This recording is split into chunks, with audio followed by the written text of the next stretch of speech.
Bai Yan's return, for, the reason why he dared to be so arrogant just now was entirely because he thought he knew their strength, but clearly he's wrong in how easily Dragony gobbled up that guy. If she's not at least a high-level saint rank, then how can she overcome that guy so easily? I'll repeat myself. On that day, have you ever thought about the consequences? Bai Yan encroaches in on the big bulky man, her lips curving into a smirk. Each step she took was equivalent to a drum hammering at his poor heart. Wu Xiong's had fallen into a panic by now, and when he backed up he didn't even realize there are things behind himself, causing a series of crashes and wine to spill over from the table. Run! After a quick exchange between the patrons, everyone in here promptly began to flee for the outside upon realizing the spiraling situation. Surprisingly, while these cowards made a run for the door, Bai Yan remains unresponsive and never glanced to her back. Towards this picture, Wu Xiong knew this was his only chance as well. Unfortunately though, right as he's about to run forward as well. One step, that's all, that's when the crowd came running right back inside after they ran out. This was a huge red flag for Wu Xiong, so his feet petrified on the spot as he stared into the woman's horrific gaze. What happened? He grabs at the nosy youth's collar who first started the rowdy discussion earlier in here. Showing a despairing face, a lot of monsters. There's a lot of demon monsters outside the entrance. Monsters? What are you afraid of? Is it the Fox family? Is it the Fox clan after they got wind of this woman's return and purposely came to ambush her? No.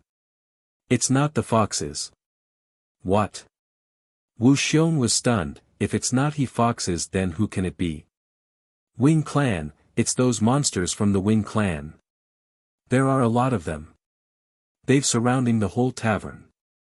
The youngster breaks into tears, crying out as he burst forth his words. He never participated in that chase, so technically this has nothing to do with him. If anything, he's regretting the part about visiting the tavern today at all just for a single drink. Damn it, why did I step out of my home today? Now my life is in the hands of these monsters. Acting like she's not seeing the grim white faces of everyone around herself, Bai Yan continues to stroll towards the big guy with an increasingly intimidating air. Looking at that cold frosty smile, Wu Xiong instinctively made a gulp. And then without anyone expecting it. Plop! He actually got on his knees and begged. Oh great merciful, I won't ever have the galls to make trouble for you again. Out of consideration for my blindness, please spare me and not have that dragon eat me. Wu Xiong's not blind, nor was he dumb by any stretch of the word despite his gruffy appearance. Anyone who could make it to the middle level of the saint rank are genius among geniuses, that's why he could discern the little missy's strength was far superior to his own just based on the fact that she could eat the first man. Ignoring the sad image laid before her eyes, Bai Yan instead spoke to the youth nearby, you go to the Fox's manor. Go tell them I'm back. Huh? The young man became dumbfounded, his eyes turning left and right for confirmation from his peers. What does she mean by that? Is she letting me leave? If that's the case, then I can make a run for it. This world is so big anyways, finding another city to hide in is easy. I'm not going to die here just for the sake of this Wu Xiong. Don't think about running away. Bai Yan read through the youth's thought and chuckled at his obvious face. I'll have the Wing clan follow you with their people, so don't try anything funny if you value your life. Crying again, yes, I will go to inform the Fox family without fail. A demon slave, 1. Once the youth in question finishes leaving the tavern, Bai Yan didn't start her carnage nor did she attack anyone. Instead, she gave them all a sweeping glance of her gaze before taking a seat on one of the cleaner chairs here and began tapping her finger on the tabletop. Those who chased me that day, who else do you remember? She asks the big guy with that unchanging smile. No answer came, only a hanging silence in the air. It's fine if you don't say, just that. Lazing against the back of the chair, she stretches out her arm and pulls Dragony over into her embrace, those fingers caressing through the girl's hair with a sly smirk. Those people of mine outside are hungry. If you're not afraid of them tearing into you to feed, then go ahead and cover for those involved. Though that remark was soft and melodic to the ear, it's the same as a death threat to Wuxia. Shuddering, he raises his head in horror. I'll speak. Without ado, the big guy spilled the beans on everyone he knew that was part of the chase. Thankfully his memories are good, so the names came easy. It's not like he doesn't want to resist. After all, this was the same as selling out everyone in the city, meaning a target was now firmly planted on his back from now on. Half an hour, find everyone on the list and bring them here. Don't think about escaping. Even if you run to the ends of the world, I will have ways to find and turn you to ash. Wu Xiong's heart shuddered at those words, his face white and full of despair. Great merciful, what if they won't come with me, what then? Turning sharp at the suggestion, Bai Yan had an air of dominance. It matters not if they are willing. My subordinates will follow you, and when they refuse, they will take them whether they agree or not. Your job is to lead them, and that's all you need to do. The big guy gulped at the impending event, showing a face uglier than watching his own manhood go limp. Please lady, if I were to find them for you, can you spare this dog here? Showing contempt at this shameless bastard. First off, dogs are also an ethnic group among the demon race, so your words are not a plea to my ear, it's an insult to said dogs. Secondly, you don't have the qualification to bargain with me. Don't forget, this whole thing was caused by you. As the leader, you think I will let the mastermind go? Wu Xiong's face was now so pale that it's hard to find any traces of blood on his face. He knows, Bai Yan's not going to spare him. Now the issue was, what does she plan to do with him? But, suddenly adding this in, Bai Yan's lip curved into a smirk and raised a hopeful light in the man's eye. If you can't even manage to do what I've given you, then dying will be the least of your worry. In that instant, that flare of light had died down again. Even so, Wu Xiong's not going to give up just yet. He's made it so far in life, he won't allow himself to perish so easily. Lady, I will go right away. Maybe she will at least let me live if I perform well. In a flash, the man's big hulky figure was gone and out of sight, disappearing from the eyes of the patrons left in this tavern. Lady, everything was orchestrated by Wu Xiong. We here did nothing, so can we leave? One of the braver patrons decides to ask after losing their nerve and patience. A demon slave, too, do you really expect me to believe your hands are clean and abstain of blood? After the demon realm seal was lifted, the amount of battles between human and demons are endless here in the border. The heart of these patrons quivered, unsure of what Bai Yan was implying by that. The demons are filthy dirty monsters. What's wrong with us killing said monsters? What's more, most of those demons would commit suicide as soon as they are captured. Even if our hands are stained with blood, what does their death have to do with us? Despite their inner protest, none of them dared to say it aloud, only hanging their head low and avoiding eye contact. Fully aware of the discontent of everyone, Bai Yan slowly gets up from the chair and stood before them all, her face cold and daring. Unfortunately, I am a woman that doesn't like others touching my things. All the demons in this world are my subordinate. Since Di Tsang is busy preparing for war with those in the celestial realm and can't pay attention to these minor details along the border, I naturally have to the duty to handle these things for him. Stunned looks were aplenty among them all, their eyes full of shock when staring at Bai Yan's figure. Why is that name so familiar? And what did she say? Going to war with the celestial realm? Quit joking. What sort of place is the celestial realm? Nothing but a measly group of monsters. How can they even dare to fight those divinities up there? Then lady, what do we have to do to make you let us go? A man in a linen-colored robe asks with a stuttering voice. For this individual, he doesn't care what happens between the two realms, he only wants to know if his life could be saved today. It's not impossible to let you live.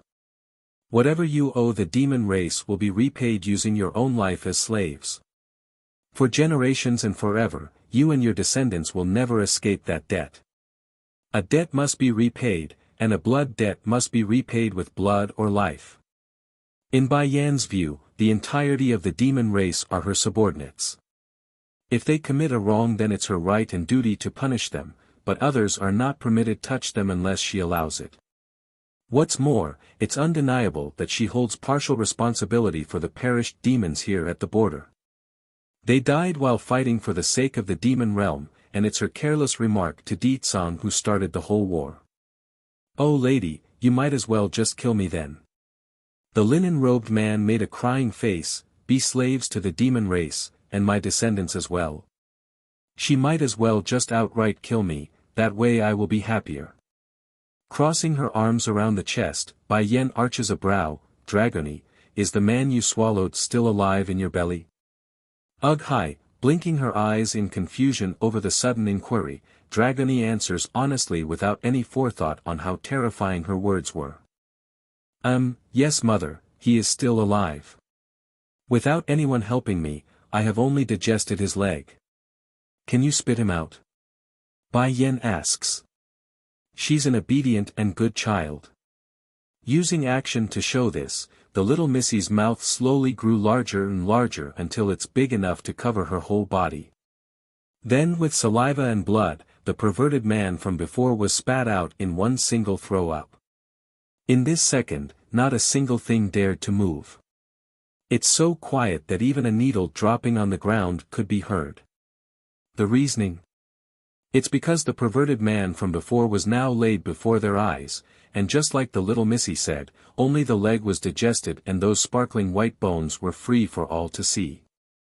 As for the distorted face of pain and agony from the man, nobody wanted to look at it because the corrosive green liquid had eaten through the outer skin, so only the flesh and veins were showing now. This man, is he actually alive? A demon slave, free, unable to bear it anymore, the patrons all turned their heads away, not willing to spare another glance at the partially digested man. However, the faint melodic voice of their worst nightmare wasn't going to let them do that. When Bai Yan spoke again, almost everyone jolted in some way over her voice. Dragony, this man is too filthy with all those polluted elements in his body. Now is good, there's so many people here in this tavern for you to enjoy. This time that linen-robed man who wanted to plead for his life was now openly sobbing in tears. Lady, I'm only joking. A slave?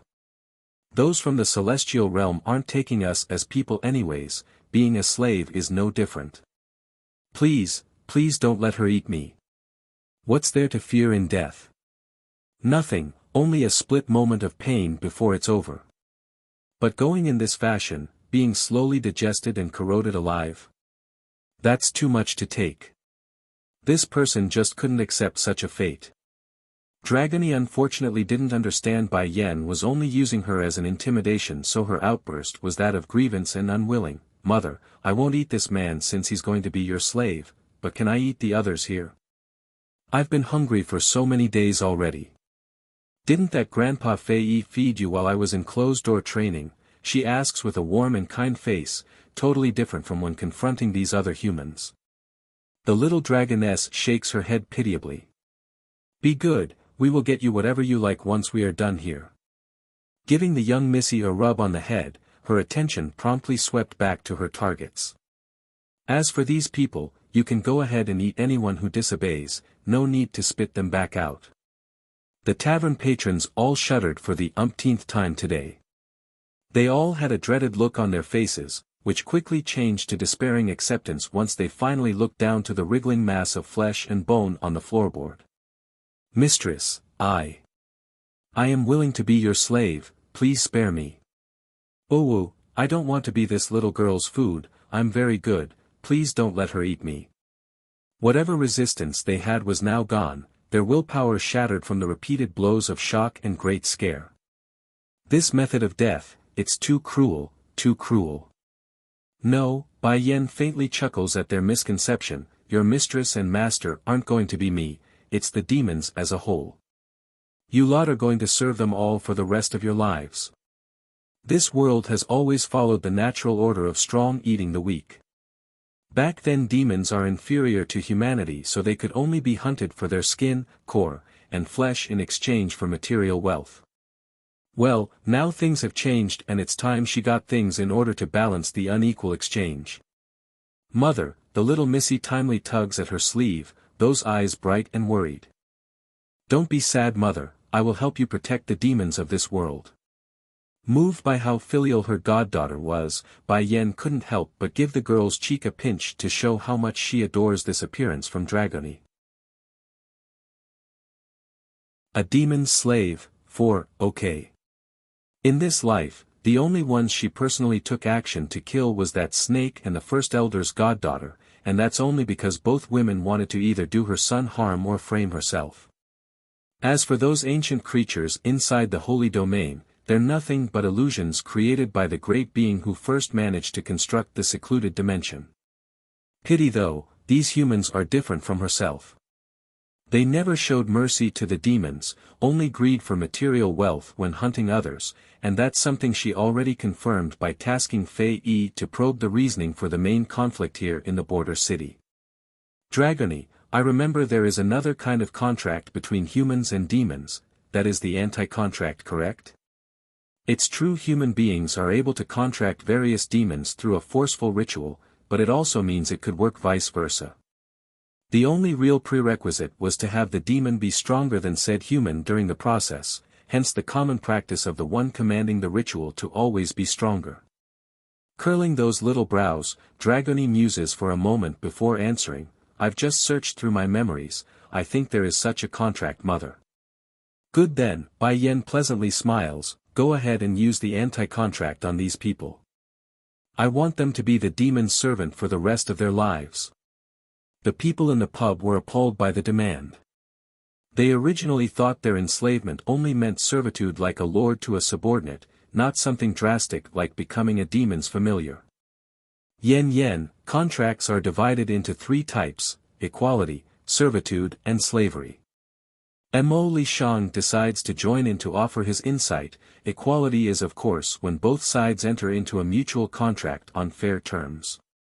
Such a binding will do nothing but deeply bound both parties together through this method. As for the servant type, it's the more commonly used one when someone wants to make another bound to them.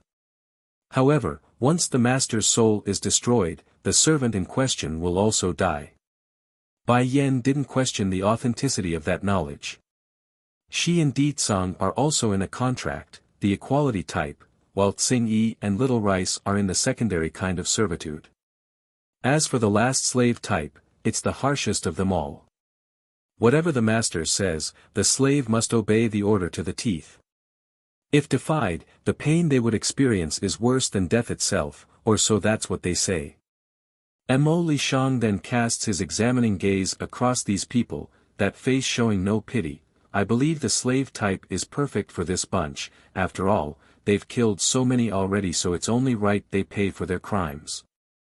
Back when he didn't have Piggy, Molly, by his side, the teen himself never felt much from seeing the death of demons, but that's changed through the relationship he shared with the little rascal. He wants equal treatment for his friend, whether it be demons or humans, everything must be fair. Finding there are no reaction from the bunch yet, Bai Yen decides to give them a shove. Now, make your choice. Become Dragoni's slave, or do you wish to take a swim in her stomach? Take a swim in her stomach. Scared out of their wits, the first of them starts to cave. Great lady, I'll be a slave, please don't have me go swim in her stomach. Mother, there's a psycho here. One, good, pleased by the answer, Bai Yen didn't make it hard for them anymore. Now I will have my daughter anti-contract you guys. Whoever disobeys and fail to complete the ritual will not be given another chance. In this city, there will only be 2 types of people, one that is enslaved by demons, the second being dead ones. Her statement was sundering, causing the patrons here to tremble profusely in anticipation for their dreaded future. Then without any warning, a humongous force comes slamming down from above, netting them all and binding their souls to the spot. Many inherently wanted to resist, but the invisible hand had gripped onto their neck and making it difficult to breathe.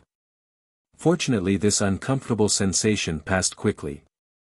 Half a ring later, the invisible force had gone away, leaving only their souls deeply marked with a sigil and never to be erased. Mother, it worked.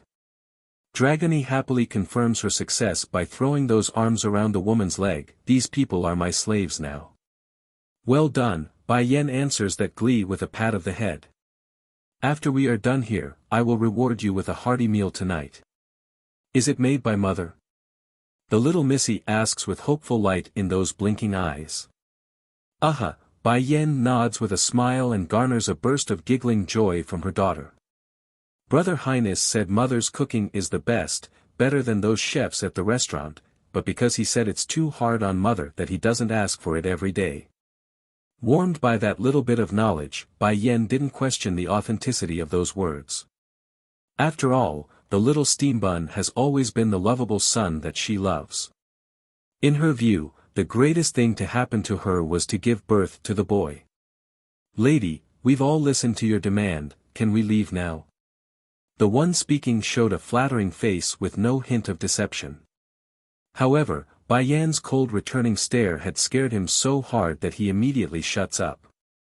The good show isn't even here yet, what's the rush? Let's wait until the curtain is drawn first, it won't be too late then. For those listening, they have an aching suspicion today's going to be a bloody one. Center of the border city, Fox Manor. At this moment a young-looking man has been pacing back and forth between the front gate, his face showing tension and unease. What do you want? Suddenly, a loud bark came from within the estate, scaring the frightened lad into a jolting jump. He didn't reply to that question of course, instead he turns to sneak a glance at the Wing clan members hiding in a corner of the street before turning back to the guards. Nothing but a human, how dare you flaunt yourself before the fox's home? Cold in their face, one of the more daring of the guards had drawn his blade and placed it on the lad's neck. Speak, who sent you? Pale in the face, the youngster squirms with his leg before responding, I'm here to seek an audience with Hu Bud Wei, or Hu Mei will do too. Snickering at that pompous demand, humans and demons are fire and water, who do you think you are to make such a demand? But since you are here already, you can forget about leaving. Mother, there's a psycho here, too, swoosh. Holding it high, the guard ruthlessly slashes down. Wait. In his panic, the youth crumbles to the floor and lands but first there, urinating his pants in the process. It's Wu Xiong who tasked me to come, he said he's caught the woman. Thankfully his fate wasn't meant to end today. Right as the blade's about make contact to his head, a charming cheer of a voice comes jaunting over. Hold it.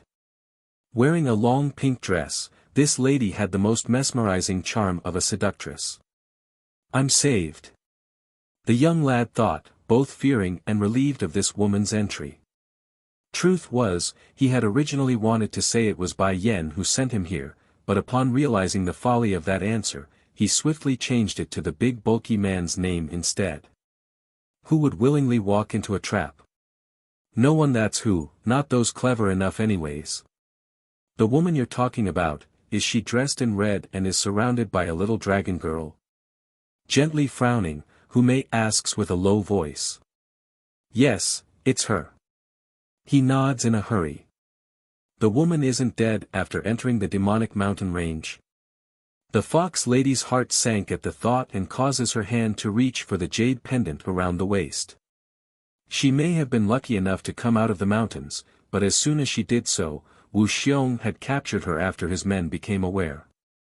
Suspicious in the face, Hu Mei tries testing the young lad by poking at his story. I remember Wu Xiong is not her opponent, how did he capture her in the first place? Despite hearing his heart smashing into a puddle, the young man didn't crack and hurried to explain, that woman may have survived the ordeal but she sustained some serious injuries, that's why Wu Xiong was able to take advantage of the situation and capture her. I'm here to inform the Fox clan this news at his order. Pleased by the story, the lady smiles wildly and shot down any suspicion she had earlier. Very well, I will go with you to meet Wuxiong then. Having said that, Hu Mei turns and orders the men behind herself, go inform my father of the news. I will go ahead and inspect that woman first. That's not a careless remark either, it's an indirect warning to the young man that her father will also be coming, so don't try anything. Yes, milady. The guard respectfully complies and went inside. Lead the way, we're going to see that woman. Okay. One couldn't even begin to describe the joy felt in the frightened lad's heart. However, he also knows better than to show his true feelings right now. As for Hu Mei, she's still blissfully oblivious to the disaster awaiting her at the tavern. In the fox lady's mind, she's still calculating on how to torture Bai Yan and rip the secrets from her mouth. Study room. Sitting in front of his desk, Hu Budwei was flipping through the books with a furrowed forehead. He doesn't understand it himself, but he's got a strange sensation that something huge was going to take place in the coming days. Ah! It's then one of the maid servants carelessly knocked down one of the books from the shelf and exclaims from the mistake. Mother, there's a psycho here. 3, heavy in his mood, Hu Budwei snaps with irate eyes. What good do I have for a maid if you can't even do a simple little thing like that? Going white in the face, the maid servant dropped whatever she was cleaning and turned the effort into a desperate bang of the head for mercy. Milord, please spare me, I know my wrong. Please give me one more chance, I'll do it properly from now on. Waving dismissively at this, the fox chief didn't need to do anything else after that because the guard outside knew better than to allow this farce to continue. Truth was, this man hadn't always been this harsh to his own housemaids, just that. He's not sure why either, but lately his mood's been getting worse and worse, so any mistake from the servants would trigger his ire. Alone after the maid's been dragged away, Hu Budwei didn't know what else to do. The room's eerily quiet after his outburst, and that's when his eyes fell upon the distracting slip of paper sticking out of the pile of books. Picking it up from the floor, his eyes widened in horror because the picture portrayed on there was the very pendant displayed by Bai Yan on that day. Snap! I remember now, I remember where I saw that woman's jade pendant. Not long ago, the king sent people to pass him a letter with this very picture. The contents were a message to all important individuals about the queen's identity and her identification trinket.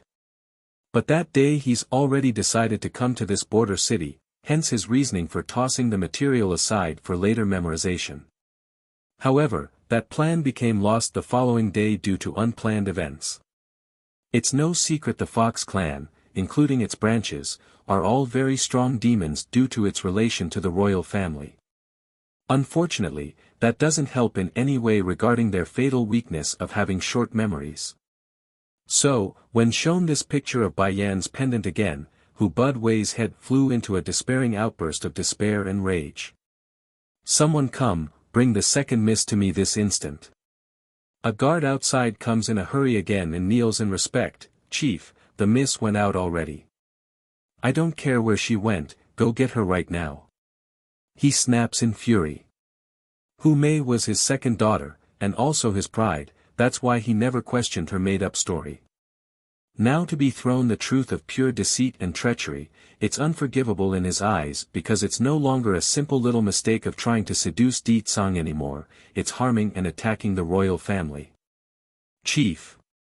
The guard shivers in fear, not knowing why the Fox chief was so outraged. Just now a man claiming to be Wu Xiong's people had come to pass a message. He said the woman from the dispute the other month has been captured and is requesting the lady and your attendance over on his end. Bang! Losing his balance, Hu Budwei completely knocks over the stuff on the table. Clenching his fist tightly, that damn girl went where? Go gather everyone this instant. We need to bring her back. She mustn't make any more mistakes. Otherwise, no one will be able to save us anymore. After dropping this order down, the Fox chief didn't waste another second and practically threw himself out the door, his face full of unease for what's to come. Mother, there's a psycho here, for, at the same time while all of this took place, Yu Xiong the Eagle Chief had been in the middle of looking out at the streets from a restaurant, his eyes seemingly contemplating something in his mind. Then suddenly, the door to his room were pushed open and in came an especially scrawny yet tall-looking man. Kneeling there, Eagle Chief, I came to inform you there's movement at the Fox's Manor. Yu Xiong pricks his brow, what happened, speak now.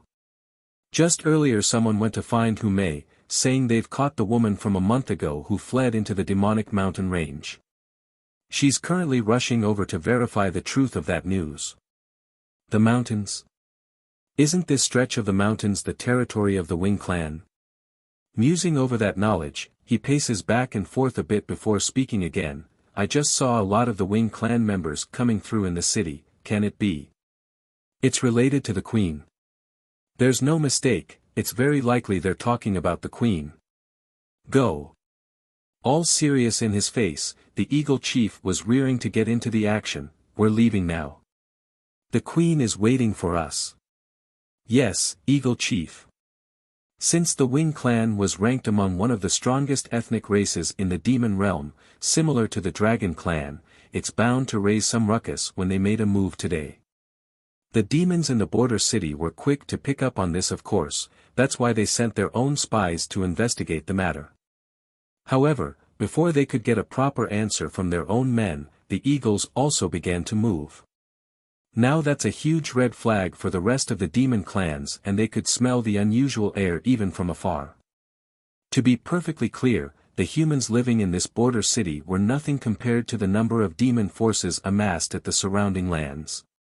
The only reason the residences here in this place could remain unharmed to this date was much thanks to the insignificant nature of this settlement. It's crummy, a backwater that yielded no worth for conquest. Now imagine a force easily able to trample them into the dirt appearing from out of nowhere and from all directions. It's not hard to picture the level of unease and fear felt by the clueless humans. Is this the power of the demon realm? Why did they never show any sign of having this many in the region? They could have long conquered this city. Why now? Why so sudden? While things were moving away from her visible view, Hu Mei had just arrived outside the tavern indicated by the young man. But before she stepped inside, her eyes subconsciously looked up to the big blue sky without reason. Miss Hu Mei, what's the matter? Asked the young lad. Shaking her head, nothing, let's go in. Is it my illusion? Why does it feel so oppressive all of a sudden, like there's no light in the sky at all? Maybe I'm overthinking this. Shaking away the silly thought, Hu Mei no longer dwelled on the matter and pushed open the door. The second she stepped inside, what welcomed here wasn't the image of a female bound by ropes, rather it's a bunch of men kneeling on the floor with a single female in red standing at the back of the establishment. Mother, there's a psycho here. 5, was it nice trying to kill me that day?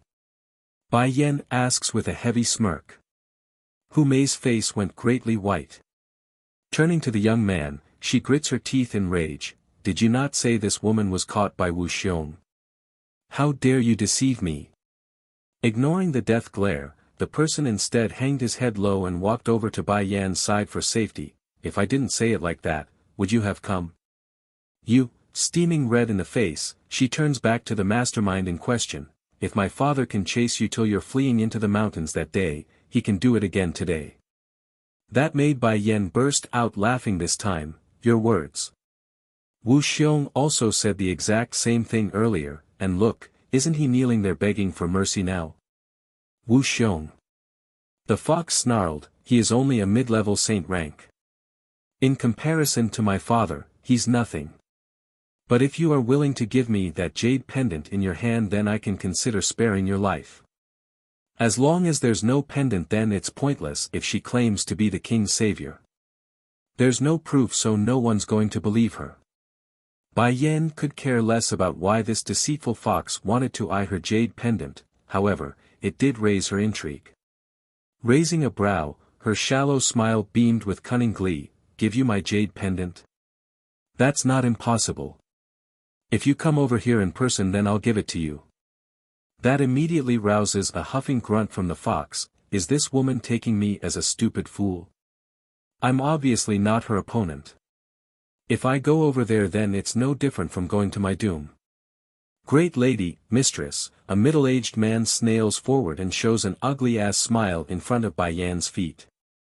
This bitch is too impudent, please let this incompetent one here a chance to subdue her. That smart move from the individual instantly earned him a series of angry glares from the rest in the back. They knew being opportunistic here was the smartest move to go, and it's been taken by this one and leaving them all behind. Hu Mei on the other hand was stunned, as well as the young man who brought her here. They're both having a hard time believing their own ears. Great lady. Little mistress. What the heck is going on? Song Mu, the young man quivered, asking the peer beside himself for some answers. What's going on here? Why are you calling her and the girl that? Oh, the great lady name is because of Wu Xiong, he called it first. As for little mistress. The person who was asked evokes a flattering smile when facing Dragony. We have all become slaves to the Great One through the anti-contract ritual. From now on we will use our remaining lives to service the demon race in order to earn forgiveness. The young man just gawked his mouth wide open, staring at thin air for a good while before coming back to his senses. Then without any indication, he throws himself at the little missy's leg and holds it tightly. Little mistress, please contract me as well, I don't want to be a special existence. This group of bastards is obviously doing it for the sake of their life. If I want to live then I must do the same. Dragony on the other hand didn't reciprocate to that suddenness clinginess very well at all.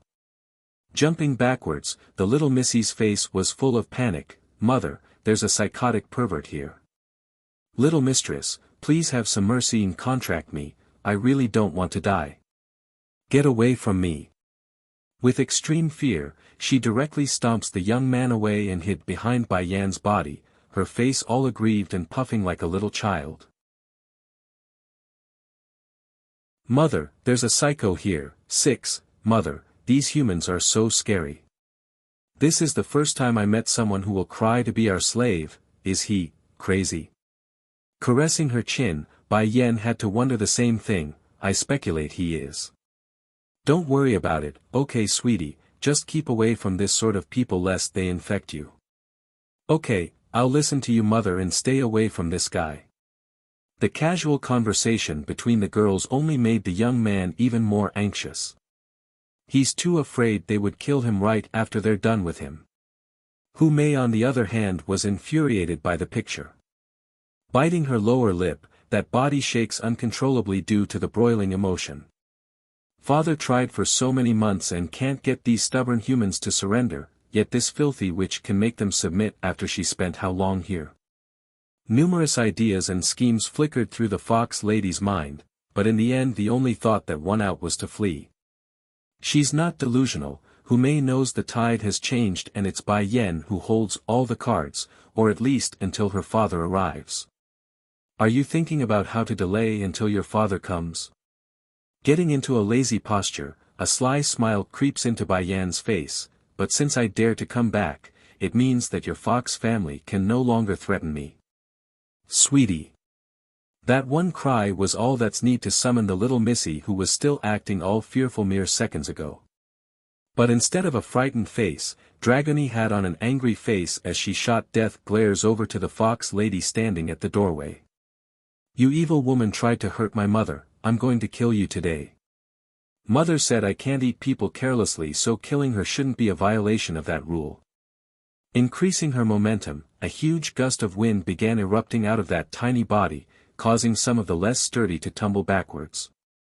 Among them were the young man who had just returned. He's shocked and astounded by Dragony's immense aura, which directly causes him to make a heavy gulp and thought, I got lucky, she clearly just kicked me and I'm alive still. You, Hu Mei's eyes stared out in disbelief, high-level saint rank. You are a high-level saint rank. Damn it, this dragon girl actually made such huge advances in a measly short month, no wonder she dared to come back. It's all because of this girl.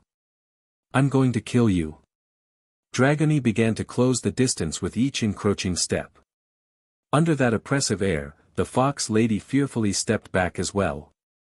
Daughter of dragons, as a demon, why are you aiding this human? Don't forget, I am a fox, a being related to the royal family. If you harm me then the palace won't let you go. Even if her branch has been expelled from the palace and driven to this backwater of a city, she's still certain the palace won't take this transgression lying down. After all, Di Tsang's a fox and she too was a fox, that's a fact and not a whimsical delusion. Of course, pretending to be the king's savior also helped in her ego here so that too.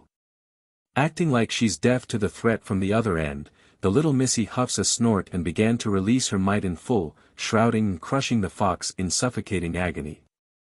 Sure enough, Hume couldn't take the force and spews blood from her mouth, turning pale white as well in the process. Stop this. If you kill me then you will become the enemy of the entire demon realm. By then you won't have a good ending either from the endless pursuit. Hume screeches, nearly falling to her knees this time around. For those who are still clueless to Bai Yan's identity, mainly those humans kneeling on the floorboard, they definitely got their wits rattled by that comment. It's true Hu Budwei was very high up there within the Fox clan, that's why it's possible for what she said to come true. And as slaves to this little missy, it's absolutely within reason they too would be executed by whatever hordes of demon that would come. Welcome the queen, mother, first giving the fox a look, then back at Bai Yan, can I rip this woman's mouth apart?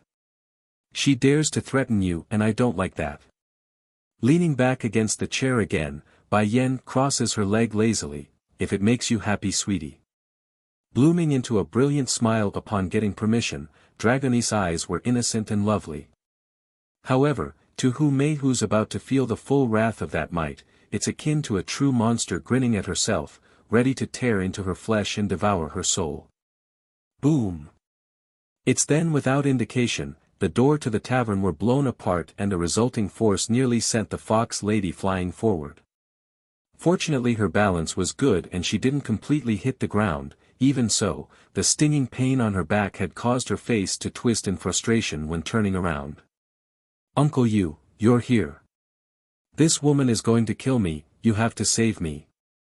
Whatever negative feelings she had quickly changed to joy once she recognizes who had come. There's also another senior who came with Yu Xiong, Eagle Chief, but since the lady was so focused on the Eagle Man, she didn't pay the other unfamiliar individual any heed. You are Hu Budwei's daughter, Hume. Oddly enough, the Eagle Chief didn't respond in the way that she expected and acted like they never met. What does Yu Xiong mean by that? It wasn't all that long ago when we last met, why doesn't he recognize me? Hume thought, a tinge of panic starting to fill those foxy eyes. Uncle Yu, I am Mayor, the fox lady forces a smile before coldly sweeping her gaze over to Bai Yan. Do you remember the jade pendant we talked about? This woman, this deceitful witch, somehow forged a copy of it and is now flaunting it around in the public. Jade pendant? The Eagle Chief makes inexplicable frown. Under normal circumstances, Hume would surely have caught onto the strange behavior from the other man, but since she's so overwhelmed with anger, any key details had become blind to her eyes. That's right. She found out about my encounter with the king and is trying to impersonate as His Majesty's benefactor. Now she's using that forgery to tell the world it's hers and wants to seduce our amazing and wonderful king. Uncle Yu, such a woman mustn't be allowed to live. Just the thought of the jade pendant being in Bai Yan's hand would drive this fox lady nuts, borderline insanity at this point. Nothing but a human woman, what right and qualification does she have to be the king's benefactor? I deserve it. Me. It should be me. Yu Xiong's expression grew even more surprised now, like he's oblivious to what Hume's talking about.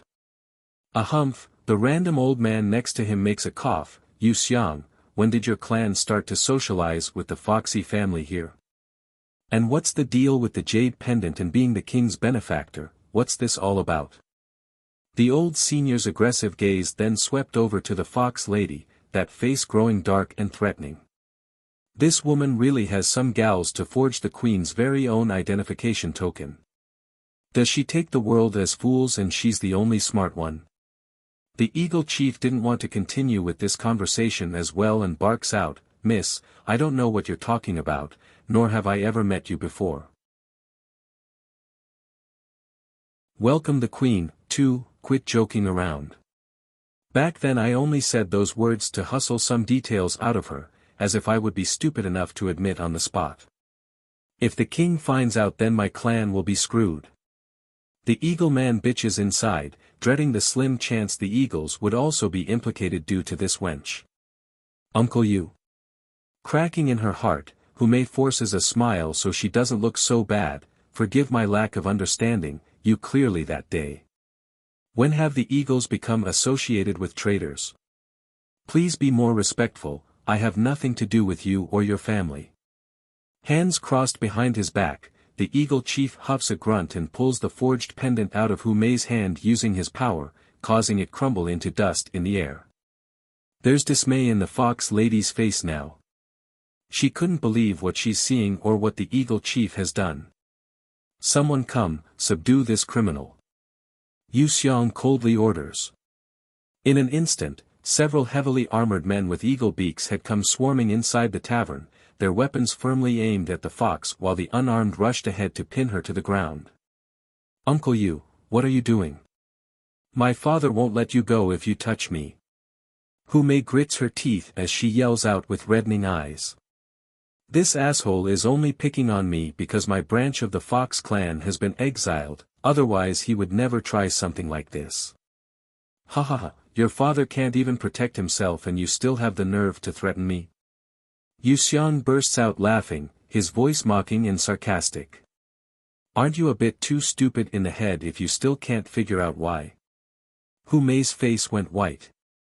No longer struggling, she stares upward from the floor at the cold-faced middle-aged chief. "You first tried to murder the queen, then impersonated her highness's identification token, do you admit your crime?" Boom! As if she's been struck by a lightning, Hu Mei's brain instantly went blank on the spot, her eyes locking intently onto the Eagle Chief's. What did he say? The queen's identification token. No, it's not true, it must be a trick, he's tricking me. The lady almost couldn't breathe from the pain in her chest, and it's under this suffocating feeling that Yu Xiong came before Bai Yan's presence to take kneel. "My queen, it's your loyal subject here who has come late, causing your highness to suffer such grievances, please forgive me." Pricking her brow up, Bai Yan stops her lazy act and got serious as well. "Eagle Chief, how have you been lately? It's been a while since we last met at my coronation." Slightly startled at the quick recognition, Yu Xiong felt elation and unease at the same time. "Thanks to your highness's blessing, everything is well within my clan. In that case, I will give you a task. First, gather your tribesmen and go with Fei Yi of the Wing clan to gather the rest of the demons living in this region.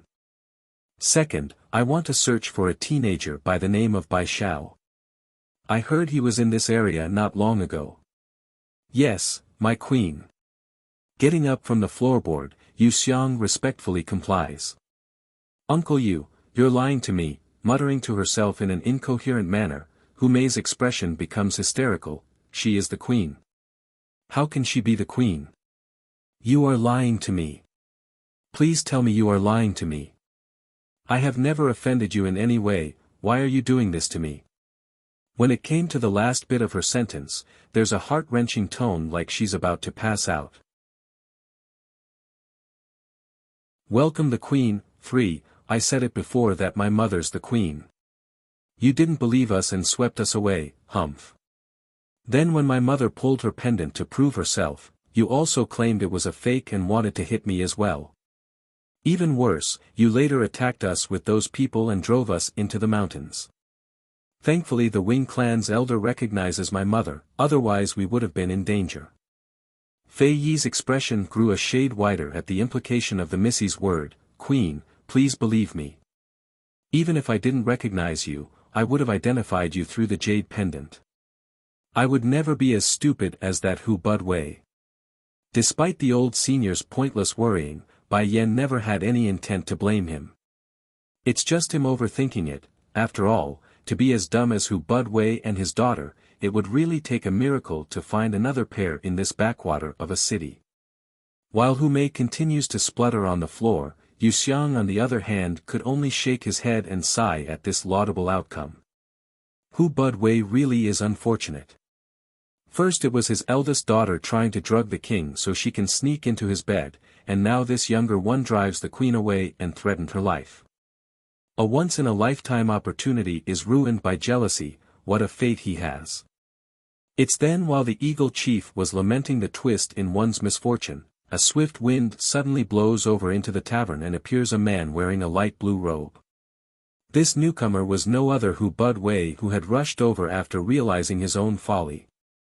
Normally Hu Mei would be delighted and overjoyed to find her own father coming to the rescue, but she knows better than anyone.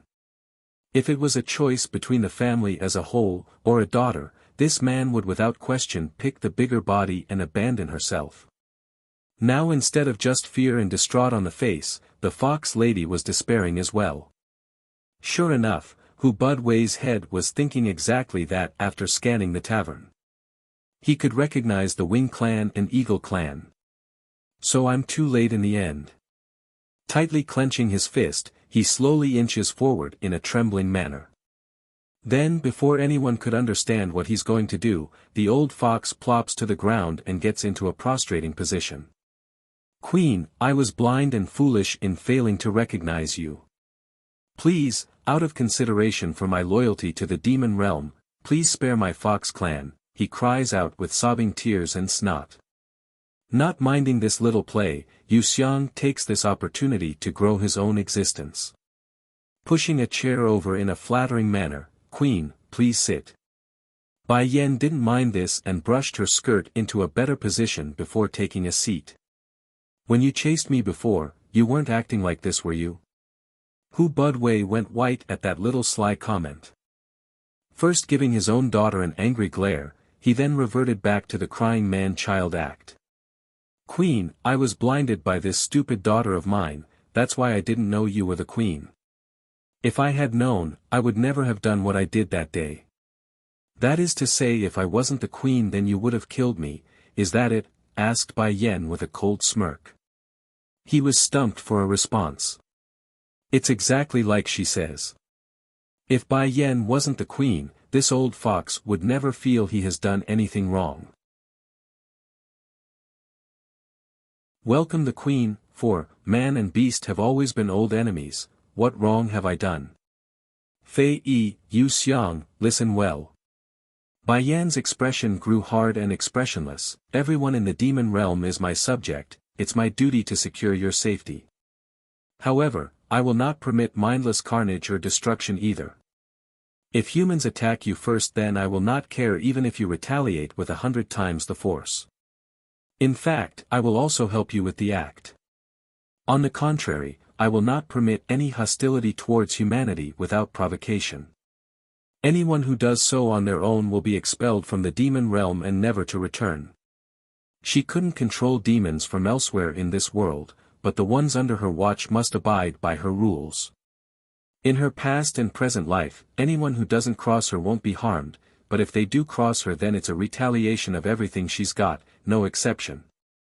This was especially true in this day and age since the realms of human and demons have once again been reunited through the shattering of the Great Seal.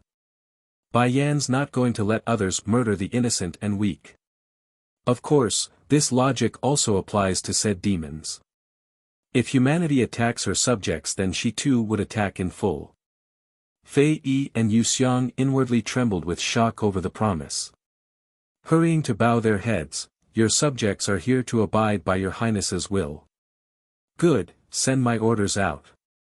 Those who dare to go make trouble in the human realm will not be taken kindly. The lightest is banishment, the harshest death. That part done, Bai Yan now returns her attention to the train wreck that was the old fox. Now, let's go over the accounts with you. Under those overbearing and sharp eyes, Hu Budwei could not even muster the courage to lift up his head. His soul's been lost. Queen, can you forgive us? We are willing to obey any wish your highness have of us in the future. That brought a wave of laughter into Bai Yan's face. The entire demon realm is at my beck and call, and the humans living here in this border city will also become mine very soon. Why should I keep you when I have so many more willing souls? The old fox shuddered, knowing full well his plea had no leg to stand on. Nevertheless, for the sake of his own family, his own branch of the Fox clan, he must persist. Queen, my branch of the Fox clan deserves at least something. We worked hard for the sake of the demon realm. Wiping away a drop of the tear from the corner of his eye, not to mention we didn't know about you before. A crime shouldn't be a crime if the party is unaware. Not a crime. Bai Yan was immensely irked by that ridiculous defense. Kicking the old fox in the chest to send him flying backwards, she grew hard and threatening. So if I was less incompetent that day and didn't escape, does mean I would have died by your hands for nothing? Are you going to tell Ditsang that you didn't know so your crime doesn't count? Yes, you killed his wife so he must show forgiveness because you are unaware. He could feel his heart being punched by a heavy fist. Hurrying to crawl up from his position after being kicked, Hu Budwei starts begging again with increased fervor. He knows, what he said there was simply idiotic and foolish. No one could beg for forgiveness from that man. The only thing that would do was to make the punishment even more cruel. Then as if the blood in his veins were awakened, Hu Budwei suddenly casts a look over to his own daughter Hu Mei. Regardless of the resentment he held for this foolish girl, she's still his flesh and blood. The older one was already lost, now this one's the only child he has left. Even if he won't live, he must at least let her survive this ordeal. Queen, all the fault lies with me. I implore you to let my youngest daughter live. She's ignorant and young. Even if she's denigrated to a slave is fine. My only hope is that you spare her out of consideration that she's also a fox. Ditsang's arrival, 1. Hu Mei's body became incredibly stiff, her throat choking as tears swelled out of those eyes. Perhaps, not even she could have thought her old man would protect her at such a time. It's no secret among the household that Hu Budwei could be very cold and harsh to those who fail him. For example, the older sister was of one when she got caught in trying to drug the king. The old fox didn't hesitate and easily abandoned the girl to her own demise. Queen, please, we really didn't know you before. Out of consideration that we are of the same family, have mercy. Crawling up to Bai Yan's leg, Hu Mei pleads and begs by banging her head, the regret showing all over that face and devouring her existence. Unfortunately, that futile effort soon turned to suicidal thoughts when the ground began to shake. Swinging around, her pupils promptly dilutes inwardly as she saw the most unforgettable scene ever in her life. Outside the tavern, there's thousands of demonic beasts galloping over from the distance and kicking up a storm of dust. This stampede was led by a flying dragon of gold, but it's the male and female standing at the lizard's head that snatched her soul away. Sister-in-law. I miss you so much. You don't know, but my brother's been bullying me so much while you weren't home. Then before the girl in yellow could detail a certain individual's poor behavior to the one in charge, a gloomy and threatening aura from behind had cut her off. How come you are here? Bai Yan asks the handsome man in front of her eyes, those lips quirking into a smile.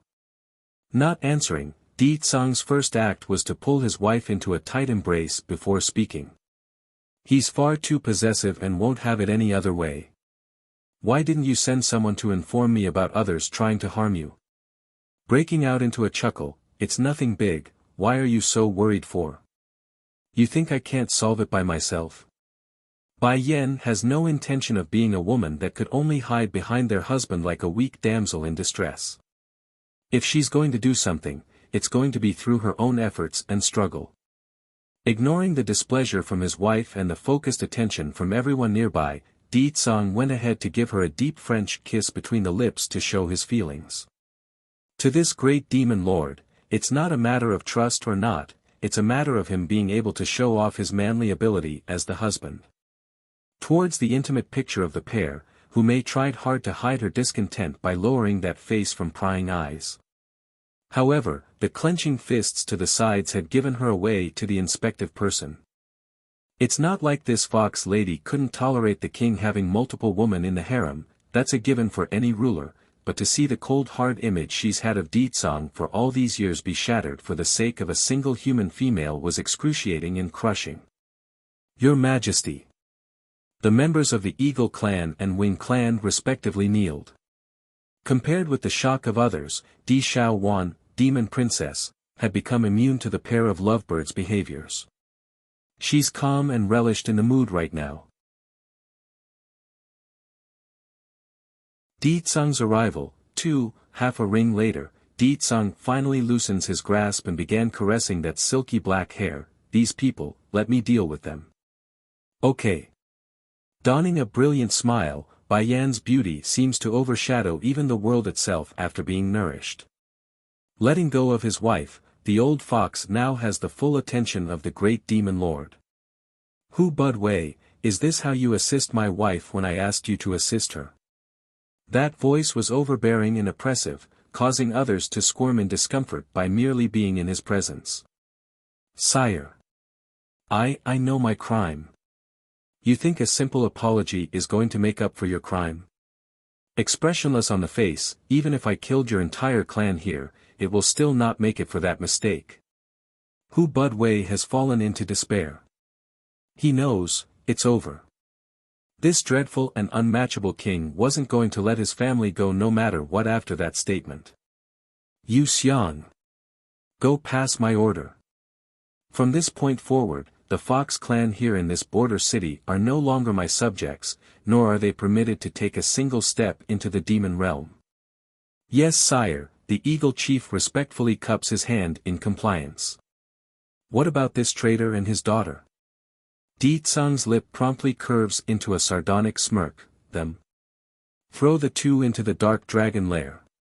They will at least be good enough as food. Dark dragon lair. The old fox shuddered at the idea and his pupils expanded in horrific fright. He's going to be this ruthless. He must wipe out my family that completely. No, I don't want to go to the dark dragon lair. In her panic, Hu Mei crawls up to Ditsang's leg and banged her head with incredible force, causing the blood to stain the ground in the process. Sire, please spare me, I know my wrong. From now on I won't dare anymore, please, I beg of you, please don't send me there. Those sick perverted dragons will kill me in how they toy with their captives. Get lost. Disgusted by the sight, the Demon King snaps and bombards the lady with his overwhelming aura, causing no less than a dozen bruises to that dainty skin from the blow. This is the price for harming my wife. His words are a knife, piercing into Hu Mei's heart until it's full of holes. Done with that, Ditsang reverts his gaze back to his wife, those eyes blooming with warmth and smile. Yen, do you miss me? Instead of replying, the woman herself only showed interest in what's behind her own husband. Sadly, when she noticed there's the lacking figure of a little steam bun, the energy to talk was swept out of her. Xiachen didn't come with you? Going black in the face, you only think of that boy, don't you miss me at all? That kid will have his own wife one day, it's me who will spend the rest of my life with you. Just the thought of his own brat taking up more room in his wife's heart would bring sourness to this man's mood. That's right, Ditsang's jealous of Bai Xiachen, his own flesh and blood. Now here comes the silly part. Due to this reasoning, the man was even more determined to make Bai Yan give him another daughter. Only by doing so would the boy stop pestering his own mother. Quit fussing, where's Xiachen? Bai Yan asks with raised brows. Ditsang's arrival, 3, in the end, Ditsang couldn't bear to watch her nervous expression and spilled the truth.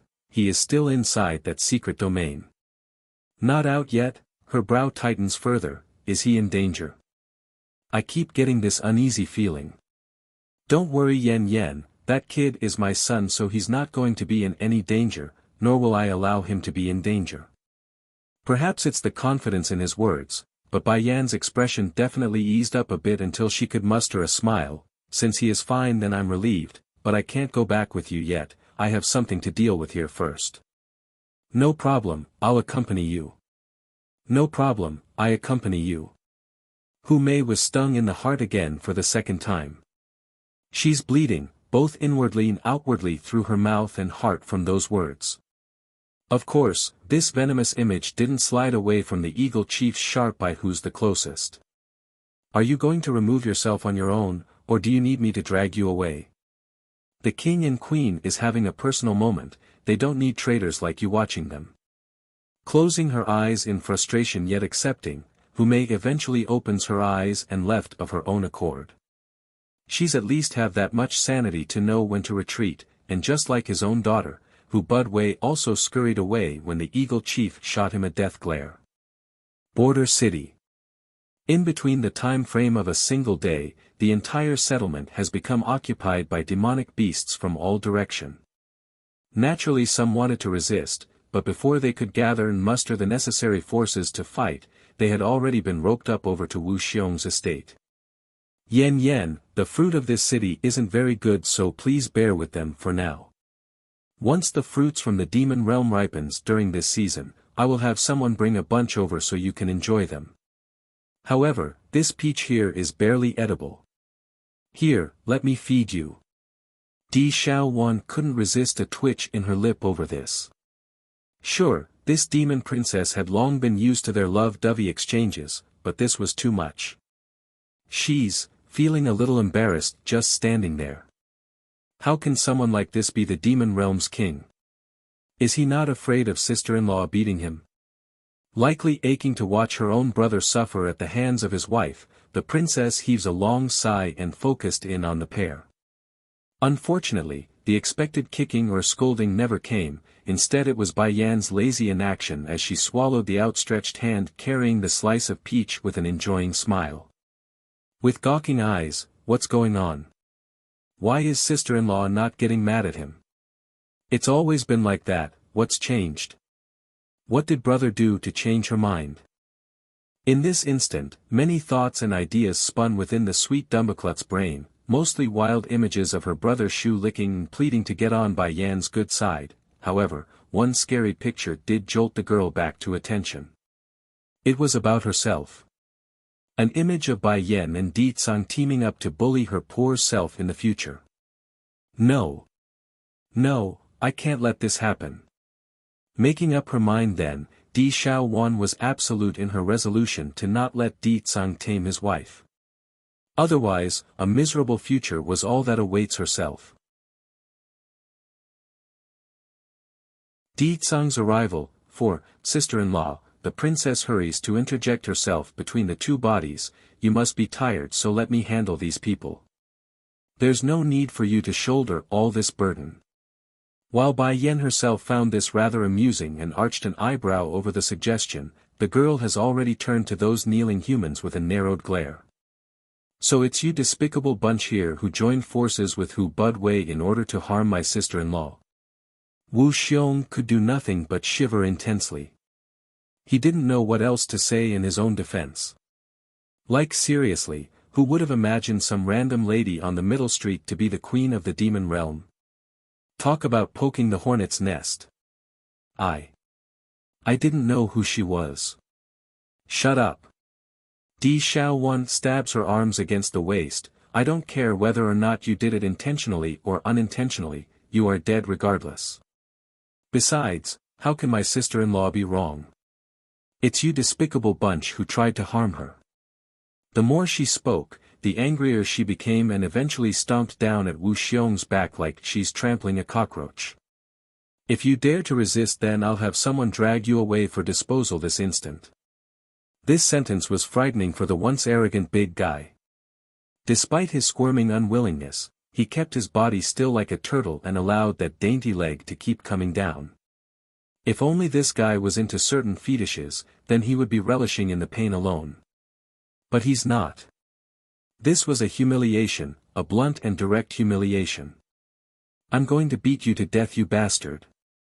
Stomping and kicking, Di Xiaowan kept going off like a seductress despite not knowing it herself. She's just too beautiful, even in her rage, and it didn't help either when her efforts were no different from tiny pinches to these humans. In the end, it was the demon princess who's sweating and panting and giving off a sweet aroma by her bodily scent. The other humans here all feared for their own fate at this moment. They knew Wu Xiong wasn't suffering much, but they dreaded what would become of them if this was the sort of treatment awaiting them in the future. Di Tsang, did Xiao Wan suffer some kind of shock lately? Why is she acting like that? Bai Yan asks with a lazy voice. I don't know. Di Tsang shakes his head, presumably because of state teacher's disappearance. What? State teacher and first elder still hasn't come back yet? There's astonishment in her voice. If she is this shook from his disappearance, why don't we pair them together once he's back? It'd be a shame if they never got together. Smiling at the suggestion, Di Tsang agrees with that opinion. That's exactly what I was thinking. Still oblivious to how she's already wet away, Di Xiaowan, who's been overly excited from the clobbering, suddenly felt a chill run down her spine. Making an odd squeal, she looks left and right for the strange sensation. If only this sweet Dumbaklutz didn't try to suck up to Bai Yan on this occasion, but because of her own judgment, she's been mistaken for having love sickness.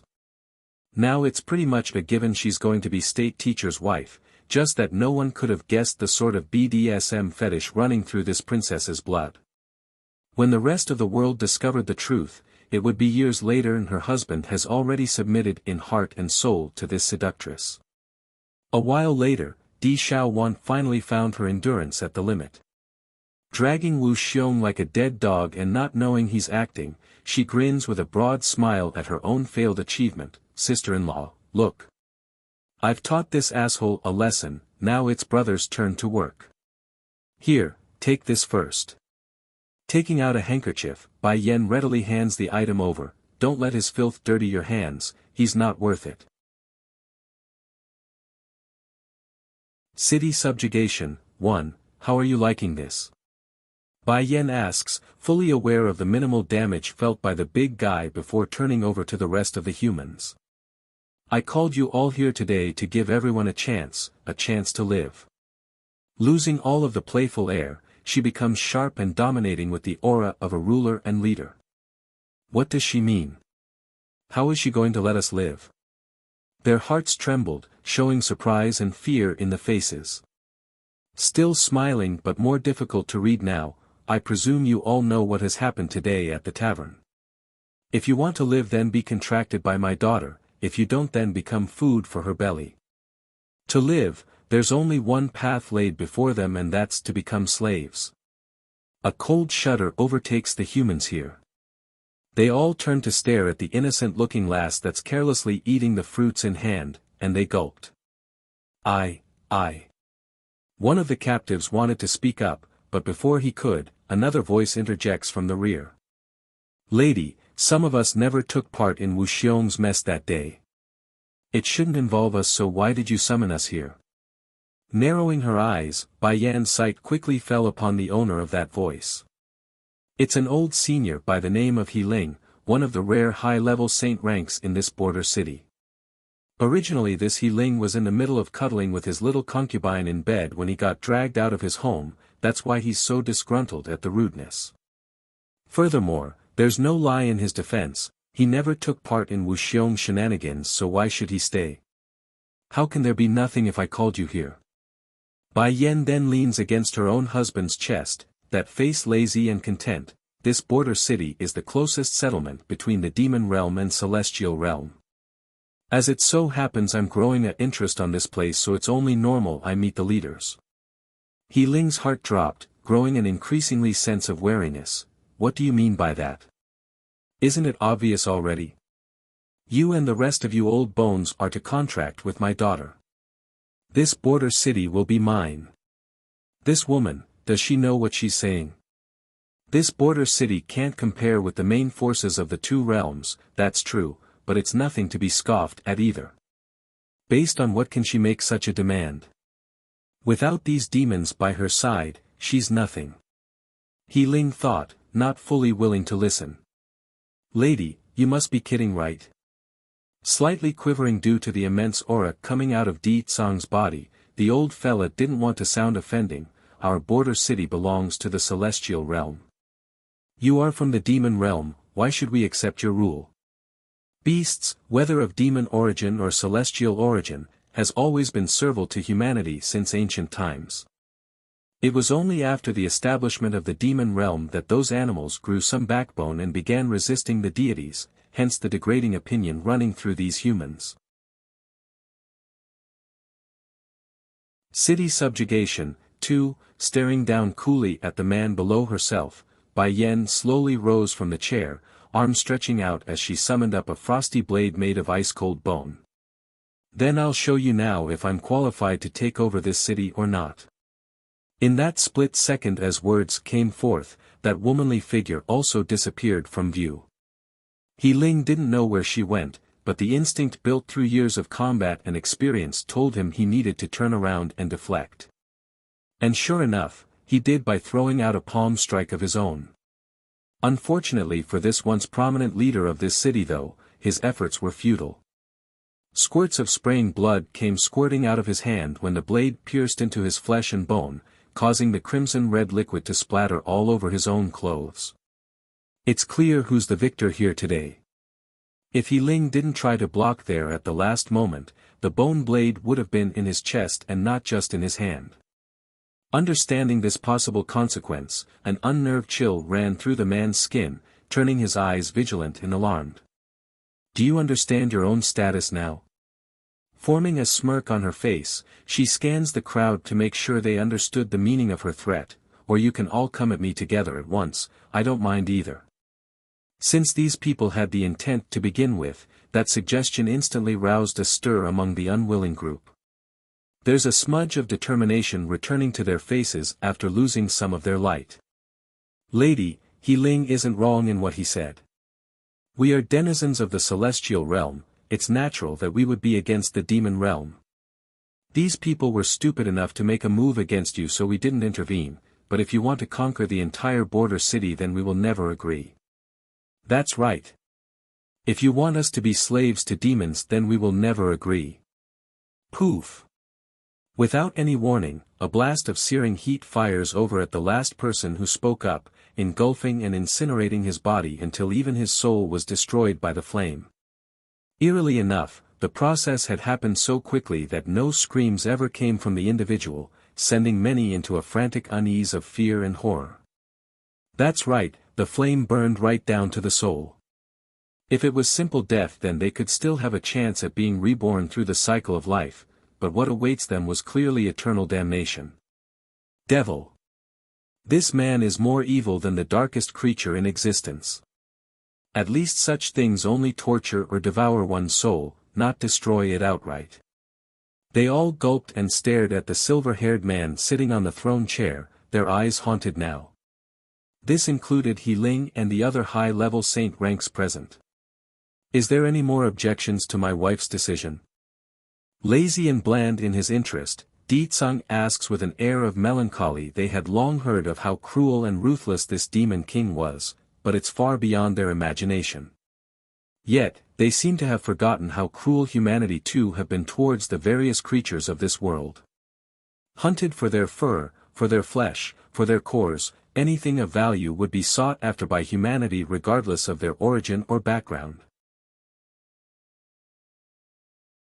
City Subjugation. 3. Staring down coolly at the man below herself, Bai Yen slowly rose from the chair, arm stretching out as she summoned up a frosty blade made of ice-cold bone. Then I'll show you now if I'm qualified to take over this city or not. In that split second as words came forth, that womanly figure also disappeared from view. He Ling didn't know where she went, but the instinct built through years of combat and experience told him he needed to turn around and deflect. And sure enough, he did by throwing out a palm strike of his own. Unfortunately for this once prominent leader of this city though, his efforts were futile. Squirts of spraying blood came squirting out of his hand when the blade pierced into his flesh and bone, causing the crimson-red liquid to splatter all over his own clothes. It's clear who's the victor here today. If He Ling didn't try to block there at the last moment, the bone blade would have been in his chest and not just in his hand. Understanding this possible consequence, an unnerved chill ran through the man's skin, turning his eyes vigilant and alarmed. Do you understand your own status now? Forming a smirk on her face, she scans the crowd to make sure they understood the meaning of her threat, or you can all come at me together at once, I don't mind either. Since these people had the intent to begin with, that suggestion instantly roused a stir among the unwilling group. There's a smudge of determination returning to their faces after losing some of their light. Lady, He Ling isn't wrong in what he said. We are denizens of the celestial realm, it's natural that we would be against the demon realm. These people were stupid enough to make a move against you, so we didn't intervene, but if you want to conquer the entire border city, then we will never agree. That's right. If you want us to be slaves to demons, then we will never agree. Poof. Without any warning, a blast of searing heat fires over at the last person who spoke up, engulfing and incinerating his body until even his soul was destroyed by the flame. Eerily enough, the process had happened so quickly that no screams ever came from the individual, sending many into a frantic unease of fear and horror. That's right, the flame burned right down to the soul. If it was simple death, then they could still have a chance at being reborn through the cycle of life, but what awaits them was clearly eternal damnation. Devil. This man is more evil than the darkest creature in existence. At least such things only torture or devour one's soul, not destroy it outright. They all gulped and stared at the silver-haired man sitting on the throne chair, their eyes haunted now. This included He Ling and the other high-level saint ranks present. Is there any more objections to my wife's decision? Lazy and bland in his interest, Di Tsung asks with an air of melancholy. They had long heard of how cruel and ruthless this demon king was, but it's far beyond their imagination. Yet, they seem to have forgotten how cruel humanity too have been towards the various creatures of this world. Hunted for their fur, for their flesh, for their cores, anything of value would be sought after by humanity regardless of their origin or background. City subjugation, for, unfortunately, because there's a certain demon king around, these people didn't even get the chance to repel the power before Di Tsung pressed down with his own. In that moment, all resistance was for naught and gave Dragony the opportunity to easily go into their soul to form the ritual. Half a ring later, and with a gleeful smile, the little missy was done. Mother, I've done what you asked me to do. Very good, sweetie, I'll get a reward for you later. Bai Yen returns a smile of her, those eyes doting and loving. This experience immediately made the little missy blush. Without another word, she throws her head into the woman's stomach and spoke with a content voice, I don't need any reward. Having mother is already the best reward I can ever get. In the past she never got the doting care of a father, nor did she get the love from her own mother. Thankfully fate hasn't been all cruel and tossed Bai Yen into her life. Now she's finally got the chance to enjoy the affection of maternal love for once. For that, Dragony couldn't ask for more and would allow absolutely nothing to get in the way of this bond. It's then Dragony's big beautiful eyes flickered with a firm light and her hands grew tighter, knowing fully how far she has come. Unbeknownst to this little missy though, one day in the future she would be forced to leave Bai Yan's side. In her rage and sadness, the world itself would be plunged into the depths of hell itself thanks to her following action. Even so, she continued to persist and nearly became the incarnate of evil itself. That's Dragony's future. Yen, Di Tsung first casts a look at the missy nestling in his wife's arm, then at the girl herself before curving into a shallow smirk, come. Though a bit perplexed by why he's calling her over, Bai Yen nevertheless did as requested and let her goddaughter go before strolling over. Without surprise, the man did his usual selfish thing and swiftly pulled her into an enticing embrace. The leader of the group who hurt you, how do you want to deal with him? Wu Xiong, who's been acting dead until now, nearly jerked right up from the ground after being mentioned. He actually thought they forgot about his crime, so he's been keeping mute. Caressing her chin at the question, I feel like being a slave is too cheap of a punishment for him. Di Tsung pricks his brow up at the response, then what do you wish to do with him? We can do anything you want. Just now Xiao Wan already beat him a bunch, why don't we gift him to those demons who have a special taste in their sexual orientation instead, how about that? This time the big guy could no longer stay still anymore. Quickly getting up, he kneels right in front of the pair and cries his eyes out. Lady, I have already been contracted by the little lady and haven't resisted, please don't do this to me. I don't want to become those perverted monsters' playmate like Humei and her father. Saying it nicely was a playmate, saying it bluntly would be a sexual slave for those of the same sex. Imagine a saint-rank master being degraded to be a sex toy. There's no way he could endure. Narrowing in her eyes, Bai Yan clearly had differing opinions. Do you expect to forget? The one who started this battle is you. Whether it be the Fox family here in this border city, or the others that got involved, they're all being punished. As the main culprit, you think you can get off scot-free? City Subjugation 5. Wu Xiong looked extremely miserable with his distraught face. If one didn't know better, they would assume his wife and daughters keep snatched away by a thief. Lady, I am very useful, really useful compared to that Hu Bud Wei. Don't you want to attack the celestial realm? I can help guide you there. In order to get there in one piece, you must pass through the sky forest. I know how to pass through it with ease, it's very familiar to me. I can help reduce the amount of detour you must take. It's then Di Tsang whispers something into his wife's ear. First elder and state teacher both went to the celestial realm before. In other words, they are already familiar with the mentioned sky forest, so there's no need for a guide. Wu Xiong didn't miss that and grew paler than a ghost. He started to tremble without intent due to the immense fear he felt at having his offer shot down. I have other uses. I know a lot of people in the celestial realm. Information are always useful during times of war, so you can use a spy, right? Yes, I can be your spy and work from within. Now that was hilarious in Bai Yan's eye. If that's the case, why did you get thrown out to this border city then? As unwilling as the big guy was in telling his own story, he nevertheless relented after getting to grip with the situation. It's better than being called a liar and to protect his own chastity from those sick dragons. I hooked up with a young miss of a large family clan back then, that's why I got sent here to this outskirt of a city. But I have a cousin, he works at that big household. He promised to get me back once he finds a way. Rolling her eyes, and what does that do to help us? That background of yours doesn't seem very useful at all. No, that household my cousin is in is a big one, so I will be able to gather any information you would like, and that miss is also deeply in love with me. She must still be waiting for me to go back.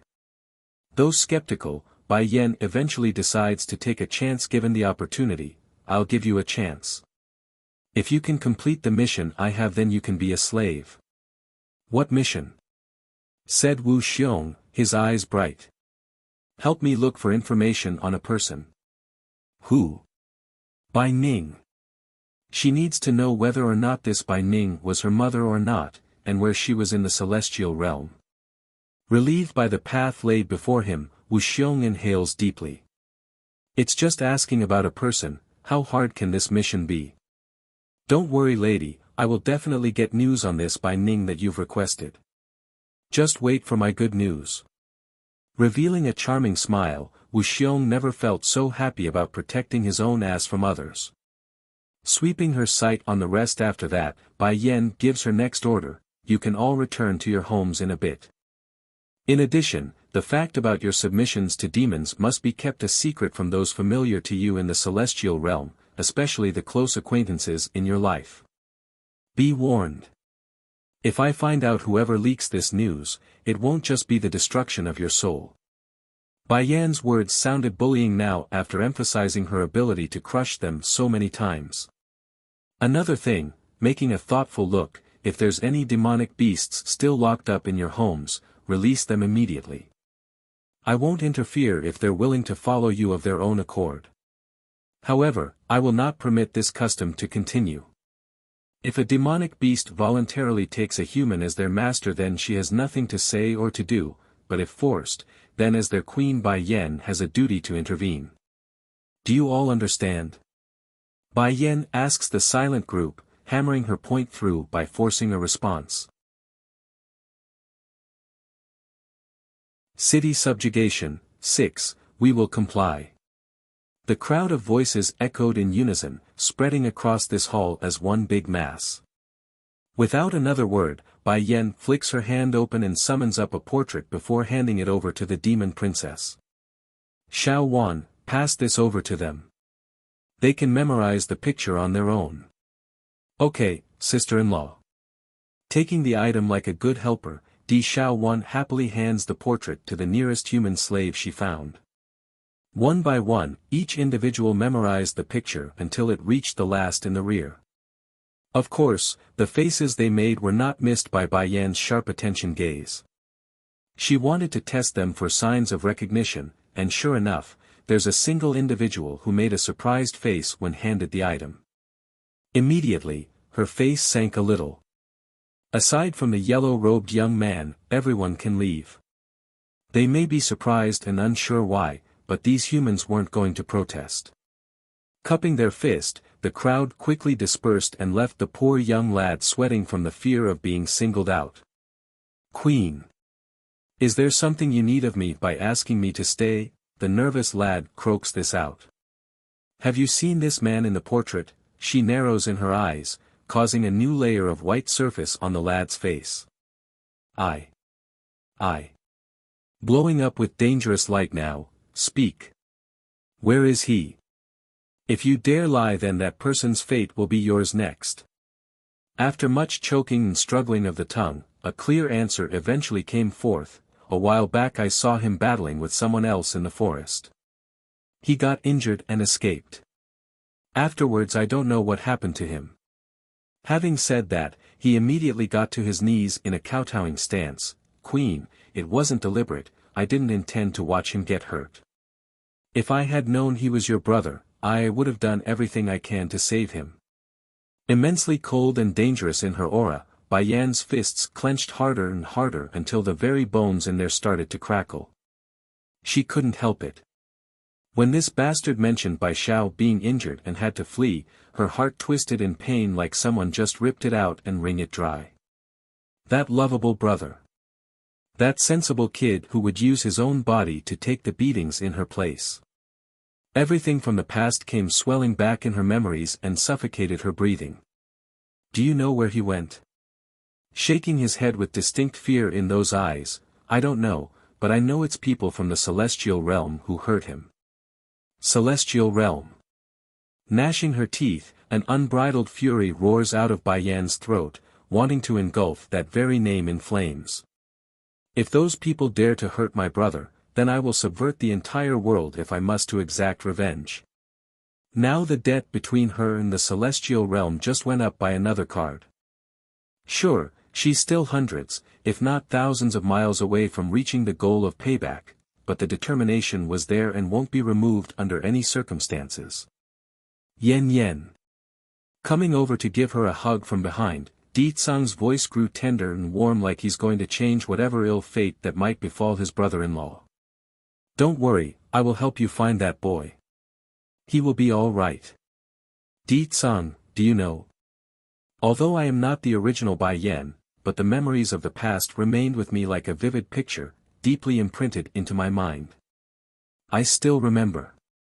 When I was being bullied and hurt with no one to turn to, it was he who used his thin frail body to protect me.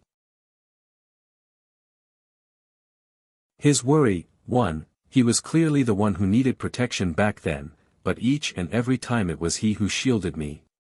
And then I didn't even say goodbye that year when I fled. I caused him so much pain, yet he never blamed me for any of it.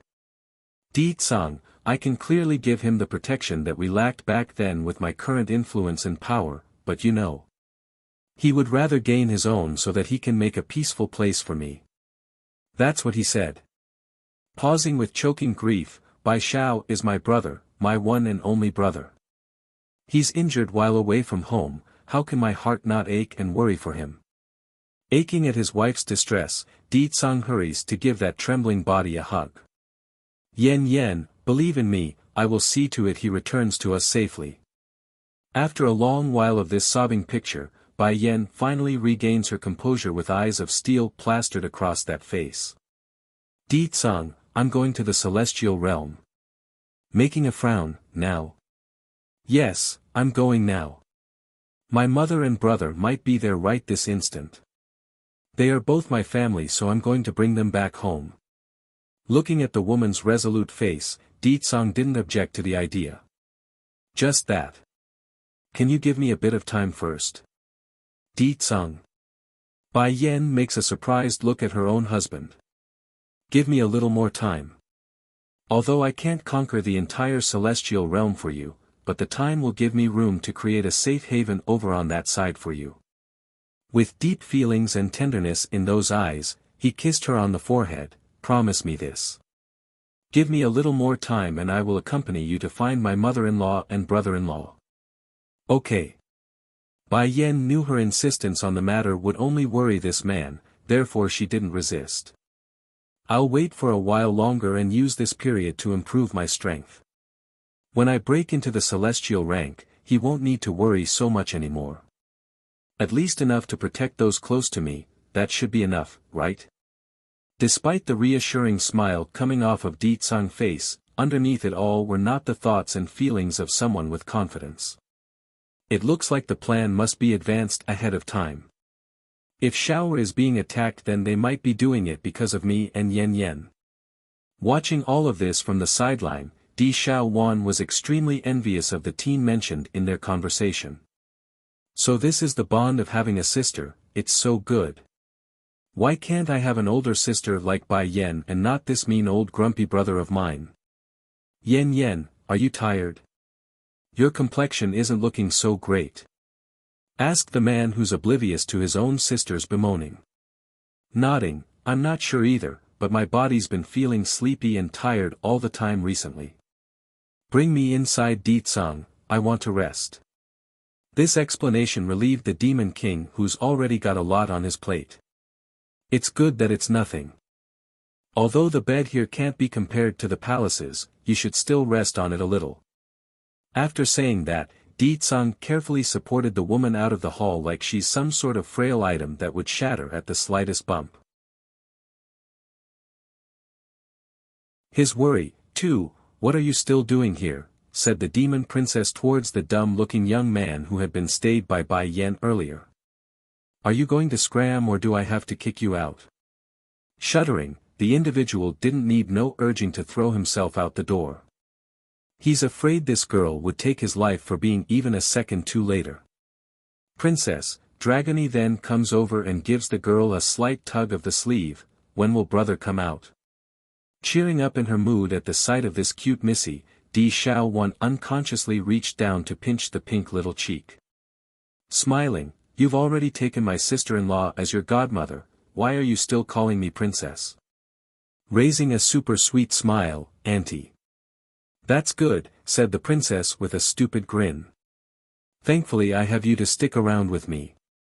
Those heartless pair always leave me behind. Come, your auntie here will take you out to eat delicious things.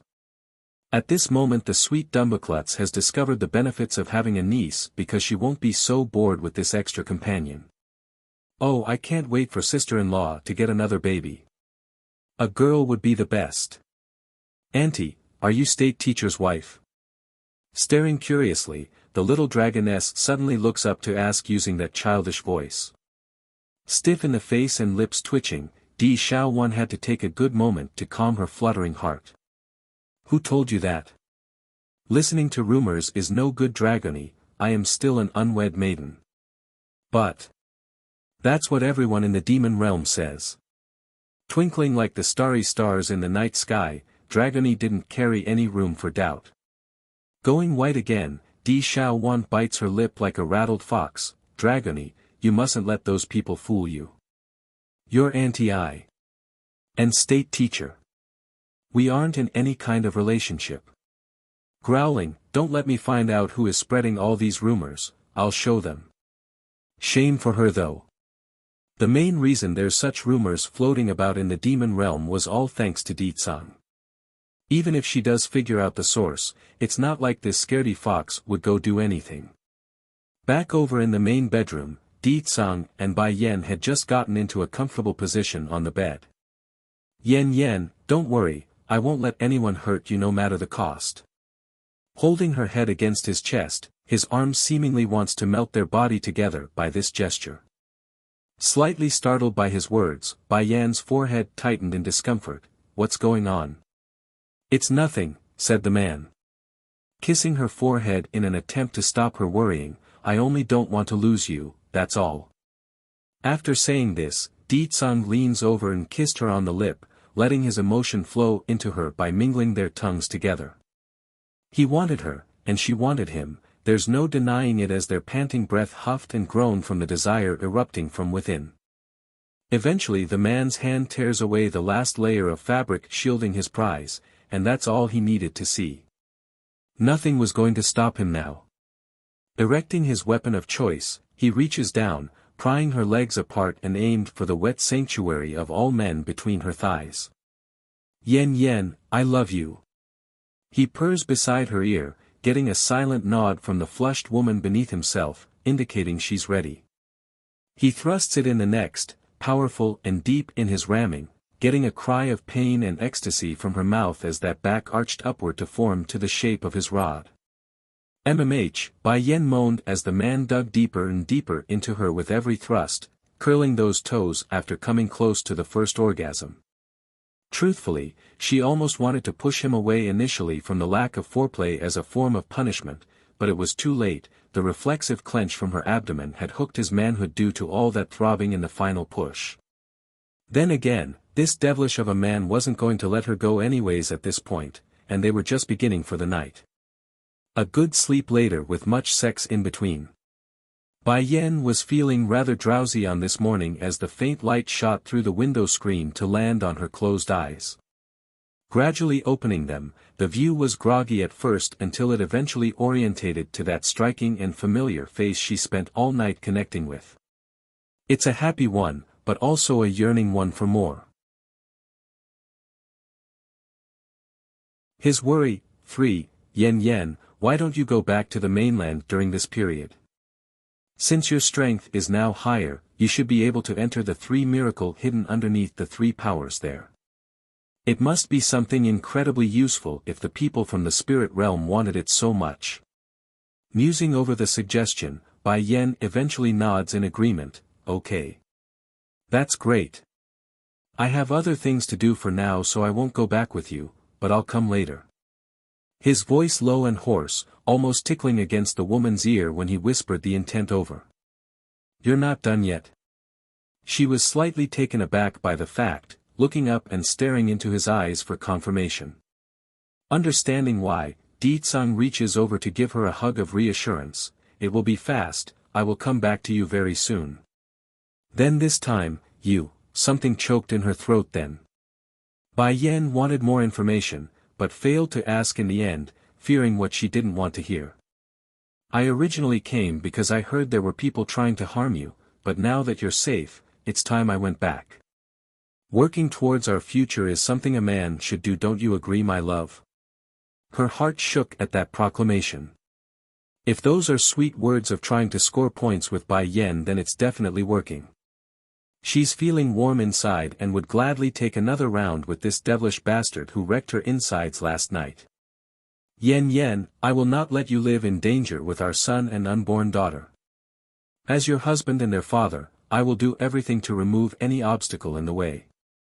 Giggling at the shamelessness of that last bit, and how do you know I'm going to have a daughter? Because, the man's finger slowly slides down to her belly, we already have one trying to compete with me for your attention. I now need a girl to divert his focus lest he comes clinging to you every day. Slightly twitching in the corner of her lip, Bai Yan has had to hand it to this man. How much does he frown upon his own son? Once we have a daughter, we can then throw her to Xiachen, leaving only the 2 of us to roam the world in peace and joy. Upon fantasizing the beautiful future, Di Tsang's face evokes a dashing grin that could amaze the world if frozen in time. We're not taking our daughter? She asks with a frown. It's enough to have Xiachen by her side. Besides, only you are allowed to get close to me, no one else is allowed. That includes his own daughter, no exception. And, I don't need to worry with that boy in charge. If any brat dares to get close to my daughter, he will clobber them in my stead. A flash of hard sternness flickers across Di Tsang's eyes. Just because he doesn't want to take his daughter along on their merry trip doesn't mean he doesn't like her. In fact, he's going to be more protective of his daughter than the mother here in question. Bai Yan literally went black from the bleak future awaiting her own daughter. She could already imagine the sort of picture where the girl gets overly protected by her boy and husband like two guardian gods that would repel any pompous lad who dares to draw too close. It's getting late now. I need to go back. Showing a smile, she hooks those arms around the man's neck and imprints her own version of a French kiss onto those lips. I'm going to get much stronger, just you wait, Di Tsang. You won't be the only one conquering those from the celestial realm, I too will make them pay the price with their own blood. That remark was damning for Di Tsang. He knew this wife of his has always been the strong-headed type, but her will was simply too perfect for his own. Unable to resist the urge, he throws himself at her and raises another storm on the bed this morning. Oh Yen Yen, I can't get enough of you at all. He reaches down and presses in, forcing his way in just like last night. His worry, for, it wasn't until near noon before the man stopped his rabid act of procreation that Bai Yan could finally get herself dressed for the day's work. Nevertheless, she gave him one final kiss before striding out for the door. Di Tsang, I'm going to leave with Emo Li Shang and Dragony in bit. She swings her head with her back still turned at the doorframe, but I expect you to have someone inform me if you find any clue regarding my brother's whereabout. For this man though, his focus didn't lie with that brother-in-law though, nay, he's more focused on the strange young man who's been tailing his wife lately. You and that Emo Li Shang, what sort of relationship do you have with him exactly? I know he's not related to you, that much I'm certain. Standing there with his body still naked and hefty arsenal dangling between his crotch, he stares at her with curiosity and worry. Him. He lost his memory when I picked him up from the road. As it so happens, I ended up bumping into him again at this border town, that's why I kept him around. But why do I keep getting the sensation that he's looking at you wrong? Making a grumbling sound, he starts getting all sour in his voice. That's the same look a man gives to their favorite woman, I don't like it. Amused by this, Bai Yan couldn't take it anymore and turned completely to meet his gaze. You know, you are such a petty fox. He's no more than a child to me, not to mention he's lost his memories. At most he's only a brother to me. Flash stepping over to the doorway to embrace his wife's waist, Di Tsang uses his other hand to pinch up at her cheek. I don't care. If he has any unfavorable motive about you then I'll turn him to ash for having thoughts about my woman. She can only be my wife, no one else can touch.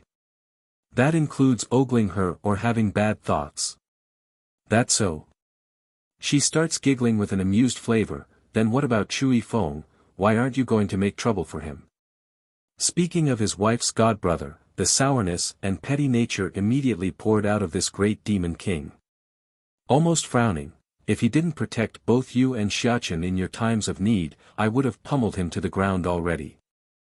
Downright bursting out laughing now, Bai Yan went ahead to wrap her own hands around this naked man's waist before leaning her head onto that defined chest. There's a loving air hovering around her eyes, clearly taken by his possessiveness for once. You should stop being so petty, Di Tsang. I only have you in my heart and everyone else is only a friend to me. What she said there was a fact. Ever since Bai Yan decided to take him as her husband, she's decided long ago not to keep any of her inner feelings hidden, only openness and the truth. Sure enough, every drop of that sourness promptly dissipated from Di Tsang's face, leaving only a gleeful look of satisfaction. Yen Yen, I will definitely keep my promise to you. This was his oath to her. Not only in this life, but the next, and the one after that as well, forever till the end. If he couldn't achieve that, then Di Tsang intends to perish in heart and soul along with her if that's what it means to be at her side. After going their separate ways, the man staying behind to get dressed and the woman leaving, Bai Yan didn't make it very far before being stopped in her tracks. The main reason being Wu Xiong standing at the other end of the long corridor of this estate past the bedroom. "Lady, I am here to be at your command." Due to being so surprised by the third party standing there, Bai Yan actually flushed with embarrassment and didn't know how to respond at first.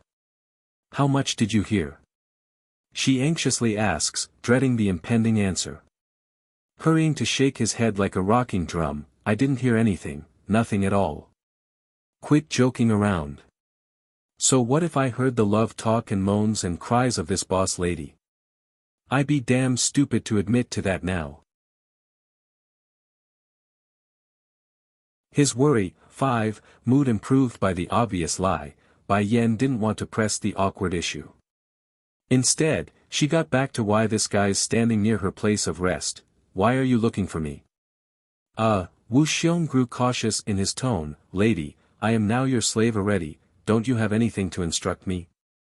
Landing her sight on that square-shaped face, her expression furrowed and hard. "Didn't I tell you before already? You are slaves to the demon race as a whole and not to me, but since you are here anyways, I want you to go help call my daughter over along with Shang Shang." "Yes, lady." Hurrying to give his bow of compliance, he turns and almost ran for it before being called again. Wait a minute. Go call that he Ling over as well," she adds, causing a look of surprise in Wu Xiong's face before it returned to normal. A while later, Dragoni and the rest had arrived before Bai Yan's presence. The little missy was ecstatic to see her godmother again after the previous night's outing into the local market. "Mother," her voice innocent and lovely as usual. "Go pack up everyone, we're leaving this city now." Queen Mother," the milky doll of a baby nearly threw himself at Bai Yan's feet after breaking free from Mo Li Shang's grasp. "Did you ask His Majesty about my origin?"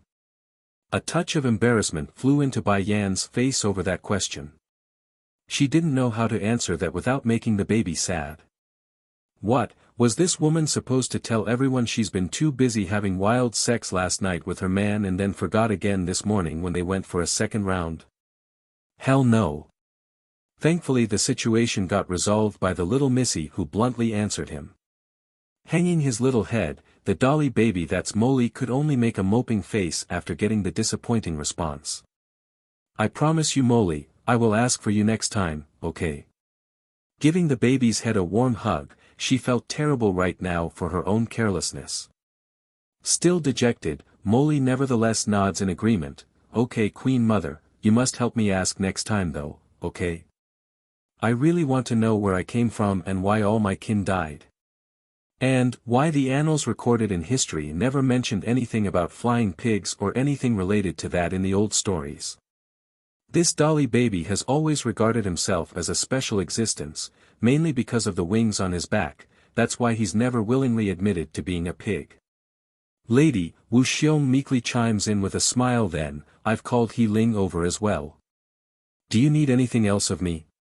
Rubbing her chin in contemplation, "He and you will follow me to the mainland." "The mainland?" He Ling's mouth twitched profusely at the notion. Does she mean that human realm where it's pitifully short on resources, even worse than this border city? As unwilling as he was about going, He Ling didn't have the nerve to object. He could only bow his head and press down his inner grudge for further instruction. "Wu Xiong, don't forget your promise." Bai Yan shoots a warning stare over to the big guy before leaving.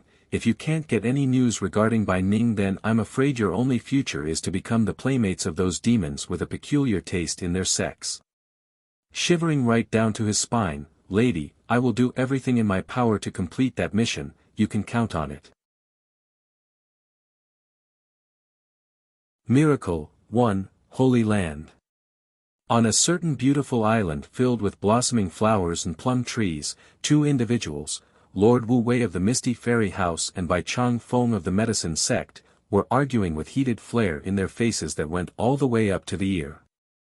Meanwhile on the side was Lord Chu Ran of the Holy Land. He's making a helpless face at the contention between these two parties who barged into his territory on this day.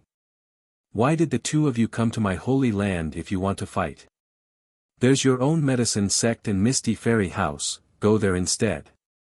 My little holy land can't afford to host the two of you, so hurry and leave. There's good reason for Lord Chu Ran to make such a demand. The two over there were some of the strongest cultivators on these lands. If they start a brawl on his home, then it might as well become a wasteland afterwards. So, for the sake of keeping peace on the Holy Land, and for his own home, he must hurry and send these two troublemakers away. Unexpectedly, instead of leaving as told, the look these two gave to this host was that of discontent and anger. This holy island is my granddaughter's place, why can't I come and see? Rather it's this old thing here.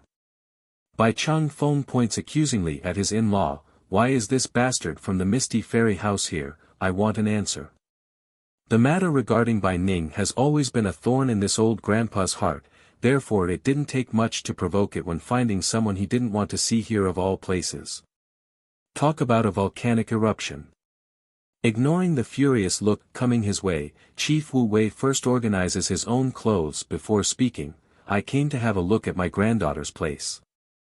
Regardless of whether or not Yen Yen is willing to recognize me as her grandfather, my son is still her father, that won't change regardless of your opinion. In other words, their bloodline was inseparable. No matter how angry this old grandpa was, Bai Yen was still his blood and kin regardless of what others want. Bai Chang Feng snorts with derision, your wife and son aren't bad, I'll give you that. However, until my daughter is found, I will never forgive you for what you've done back then. Against the grief-stricken face of his foe, Chief Wu Wei didn't have any rebuttal. He knows the fault lies with him, so he kept silent on the topic. What else was he supposed to say, that he deliberately didn't want Bai Ning to marry his so back then and that it's the girl's fault for not revealing her background ahead of time? That's ridiculous even to his own ear. Let's calm down everyone.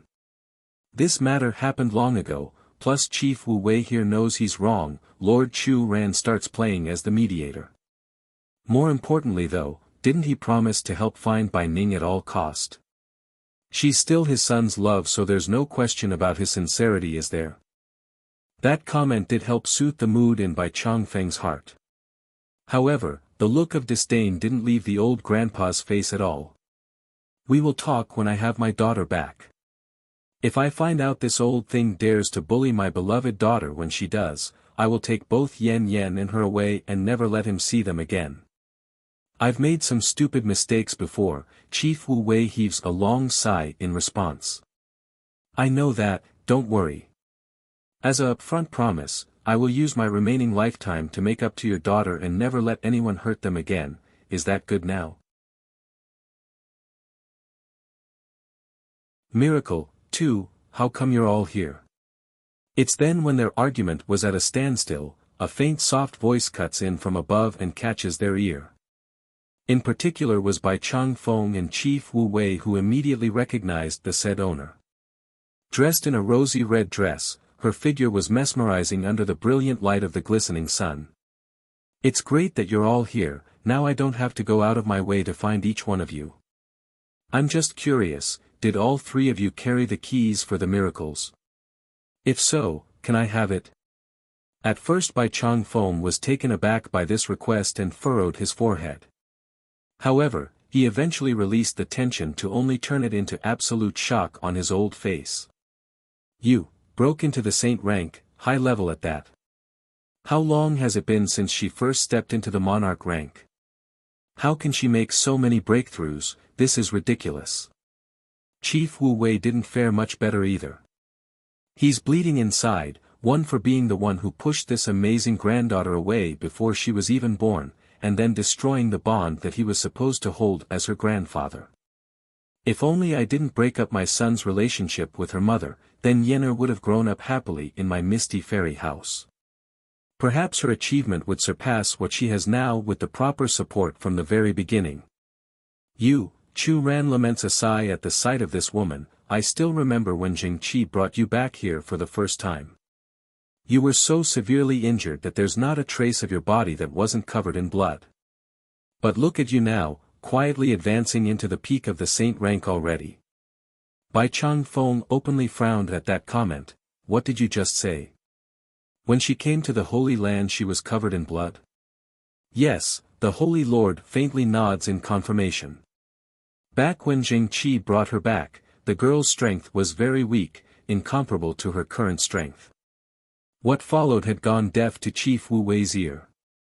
In his mind, the only thing that kept reverberating across his head was that heart-wrenching sentence, covered in blood, severely injured.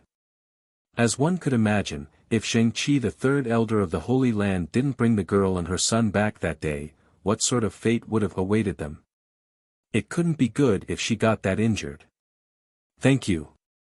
Inhaling deeply, the medicine lord turns to make a deep bow to Lord Chu Ran. There's only sincerity in his old eyes right now and nothing else. Over the years, there have been countless feuds between the Holy Land and Medicine sect, but with this truth coming to light, it's bound to be resolved without problem. Why are you all acting so soppy all of a sudden? That happened years ago, am I not fine and well right now? Bai Yan comes down from the air with her daughter in hand. Isn't that right? I'm fine now, so that's all that matters. Yenner, we've been carrying the key on us from the very beginning. Now that you've reached the minimum requirement, it's time we gave it to you. After saying this, the medicine lord was the first to rummage through his storage ring, bringing out a half-moon-shaped object. Then it was Chief Wu Wei of the Misty Fairy House who brought out a similar item, and when combined with the former, it just so happens to form a glowing shape of a sun. However, it was Lord Chu Ran of the Holy Land who had the actual looking key that fits exactly into the middle of the hole of said artifact. Miracle 3. In a booming flash of brilliance, a ray of white light beams down from the aerial void, landing directly in front of Bai Yan's spot and dazzles the entire island. Moments later, the light eventually subsides, but it didn't leave behind nothing. There's a huge bronze gate emitting a strange glow of divinity after it receded. Bai Yan found herself unable to control her own motor skills. She's like a moth right now, being drawn in captivation to a burning pyre of flame.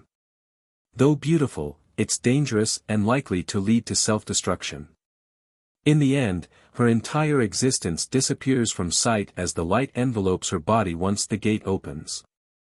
Lord Chu Ran made a solemn look at this change. Lord Bai, Chief Wu Wei, go call your elite disciples here, we need to stand guard while she's away. I don't know what will happen, but we cannot allow any form of interruption during this period. The two grandfathers nodded in agreement regarding this matter. They too don't know the consequences of this bronze gate being destroyed, but they have no intention of finding out when it's their own granddaughter that's in there. Very soon, a formidable fighting force was gathered at the Holy Land, with many speculating the reason for their summoning. Back over on Bai Yan's side, things were very quiet and eerie. There's nothing but a sea of mist that blocked off her view in whatever place she got transported to. In the end, she could only wander around aimlessly searching for signs or clues to what to do next. Unbeknownst to the woman herself though, she has never been alone since her arrival. Surrounding her within the mist were 4 hazy figures, a tiger, dragon, phoenix and a turtle. They made up the 4 loyal guards that has always protected her. Minutes later. Hours passed. It soon became clear that this wasn't going to get her anywhere, but then it happened. In the middle of aimless wandering, Bai Yan suddenly bumped into some invisible force with her forehead and nearly fell backwards from the impact. You're here. A powerful force boomed seemingly from the far-off distance like it's some sort of gigantic flood, causing the female in question to go blank from the wave. Despite the sound signature being clearly that of a woman's, it's hardly feministic or gentle. In fact, it's majestic and strong like a hero of a battlefield. Furthermore, a powerful gush of sadness suddenly overcomes Bai Yan's heart, causing an unusual sense of familiarity for the woman herself. Now that you have come, it proves you are qualified in this life to challenge those from the celestial realm. Regaining her composure after being released from her turbid state, Bai Yen carefully spoke, "Who are you?"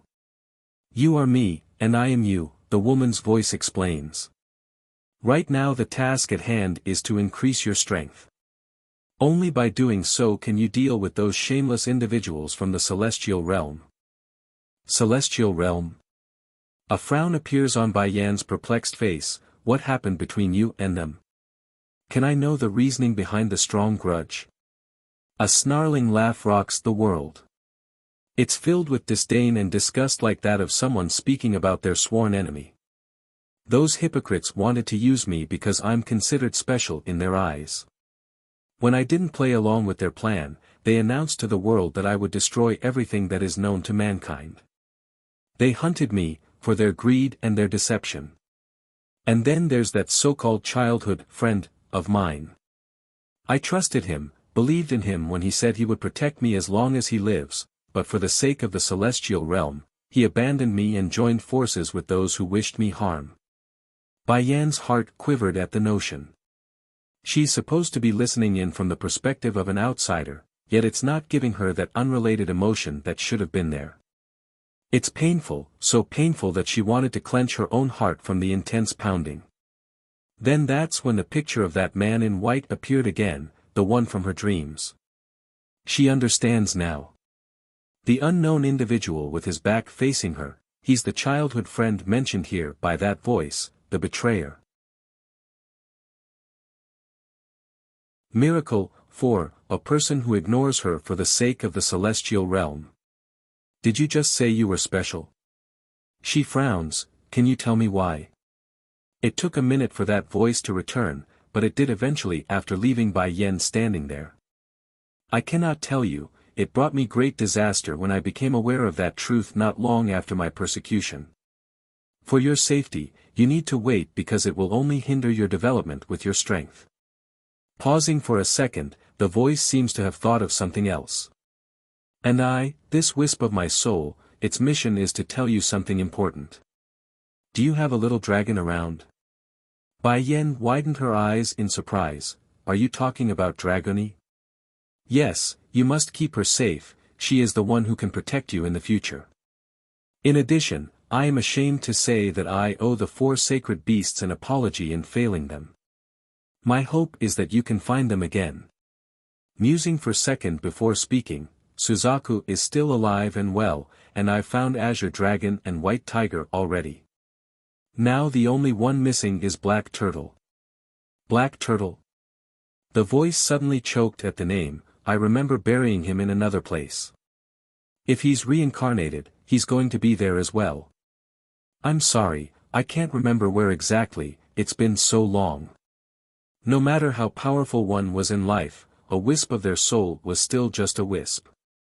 Plus, it's been so long, the past was bound to leave this voice like everything in life. Bai Yen looked up, wanting to trail the voice. However, the view has become obscured again by the mist at this point. "You don't have to look, you can't see me, and I don't want you to see me either," said the voice with a tinge of cheer in there. "What's more, what is there to see? I am you after all." Bai Yen hung her head, contemplating the words she's heard so far and the illusionary dreams about that battlefield. "So that's my past life. I believe what you've said, but that's not what I'm here for. They say the 3 keys can open a miracle here, that's what I'm seeking. Only by being stronger can I fight my enemies." The voice suddenly breaks out into a chuckling laugh, somehow portraying no emotion yet able to dazzle Bai Yen into a trance due to how beautiful it was. "I did give the items that could open up this place to 3 different individuals back then. I just didn't expect them to pass it down as some sort of miracles." Bai Yen pricks her brow. "Not miracles? Then those from the spirit realm really came for nothing last time. No matter, it's good that I got in here. At least I now know what I must do, and the question about that battlefield is now resolved." "But," the woman's voice pauses again, "what I left behind may be useless for others, but it's indeed a miracle for you specifically." Lighting up in her eyes, "What do I need to do?" "You don't have to do anything.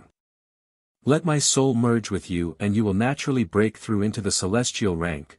Compared to the heroic and majestic tone from earlier, the voice now grew softer and more caring. Though the suggestion startled Bai Yan for a second, she didn't back down. All right, what do you need me to do during the fusion? Don't resist my entry, relax and take in everything that is me. I will guide my soul and yours together, becoming one again. Merging of the soul, 1. Bai Yan slowly closed her eyes as instructed. However, it's exactly then a strange force rushed into her mind and dived straight into the soul. It's painful, like a sharp needle piercing through her skin, causing a shudder to run down her spine. Nevertheless, she endures and allowed the other side to enter with ease. Due to the fact that their souls are consciously trying to merge, Bai Yan had the ability to detect everything that's happening from within. This meant that the female soul that entered her body was in all intent exposed to her probing. She wore an average and plain-looking dress, nothing special about that, but the eerie and spooky smirk that appeared on the woman's face sent the alarms in Bai Yan's mind blaring. Boom! Without indication, an intense force blasted the main core that was her own soul, causing a mouthful of blood to come squirting out of the mouth. "What are you trying to do?" she said, biting her lips in exasperation as those hands clenched into a fist. Kakik. The strange and eerie laugh rocked her mind, making Bai Yan's complexion to go white and losing all forms of color. "Do you know how many years it has been since I was in here? Although I was part of your soul when I first split from you, but now my consciousness is my own and not a simple fragment of yours anymore. If it wasn't for the sealed powers of the 4 sacred beasts in here protecting you from me at the beginning, I would have reaped control of your body from the very start. But you are foolish, opening yourself up to me without a second thought." Quivering at the truth, Bai Yan's eyes instinctively looked up to the sky where the hazy contour of the 4 sacred beasts appeared. They're attacking the barrier that's blocking off herself from them, and they're very anxious and urgent to get to her. A wisp of soul can have their own personality. Muttering this like she's speaking to herself, Bai Yan's temple furrowed into a knot at this new knowledge. It's exactly as this fragmented soul said, it's what Bai Yan's previous self had left behind, but through the baptism of eons past, this thing has now developed its own personality and intends to wipe the original host away in order to take the body. You can't even begin to imagine the sort of things I had to go through.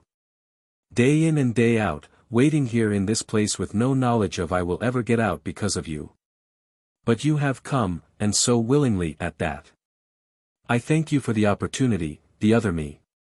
Don't worry though, I will love your husband and son like you did. After all, we are the same person in the end. Originally Bai Yan was flustered and even panicked at the predicament she threw herself into, but once Di Tsang's name was brought up and the image of that dashing masculine face popping up in her mind, any hesitation and uncertainty was resolved. She's determined, not only for her own life, but for her husband, and most importantly, her own boy. That naughty yet lovable son of hers, the one Bai Yan could never leave behind. I need no one else to love them, I alone am enough. Don't get ahead of yourself. Bursting open her eyes with fire in them, I am the original. I refuse to believe a mere fragment of my own soul can outdo the original. You will be defeated by me and will submit to my will. Humph, I have never yielded in my life, not this one or the past. Even against the heavens, I have never feared, let alone a mere shard of my former self. Thinking up to here, Bai Yan didn't wait and sat herself into a meditative pose, gathering all her focus on battling this invasive force. Merging of the soul, 2, boom. A powerful and raging force explodes out of Bai Yan's core, forcing the invasive soul to backpedal several steps. You're just a high-level saint rank, how is that possible? There's horror and disbelief in the female soul's eye. Sneering, it was her turn to go on the offensive. It may not be possible for others, but it's me. And you're just a part of me in essence. Damn it. A flash of viciousness flared in the soul's eye. Originally she only said all that in order to make Bai Yan loosen her guard, she didn't expect the effects to be counter-effective and make her blow up. No. I've waited for over 1,000 years, I cannot give up on this chance. I don't want to be just a soul. I want to be a real person. Determined as well, the soul fragment rushed towards Bai Yan's core again, her figure becoming sharp like a blade ready to tear into it. However, forget about drawing close, she didn't even manage that before being blown away by the invisible force. Didn't I say it already? You're just a part of me, and now I'm going to take you back. Bai Yan coldly states this with full-on malice in her words. Then without further urging, her own soul began to spread like a plague, which directly eases the anxious-looking ethereal beasts hovering outside the barrier. No. The soul fragment shrieks, please let me go, I was wrong. I won't dare to go against you anymore, please don't melt me. Unfortunately for this overly confident existence, Bai Yan felt nothing at the plea. After all, it's like she said before, they are one and the same in the end. So, without another word, her own soul completely tosses itself in with the attacker and becomes an entangled hot mess. And since the fusion of a soul doesn't happen in merely just a day or two, it would be a while before her consciousness fully returned to normal. Spirit Realm. Inside a large palace, Lu Qinyu, spy, was sitting quietly inside the garden pavilion when a girl hurried over to make a report. Miss, your father wants to see you. He's looking for me, she cocks a brow in surprise, do you know why? I do not know, milady. Then you go first. The lady waves her hand, dismissing the maid with that gesture and began musing over the sudden summoning.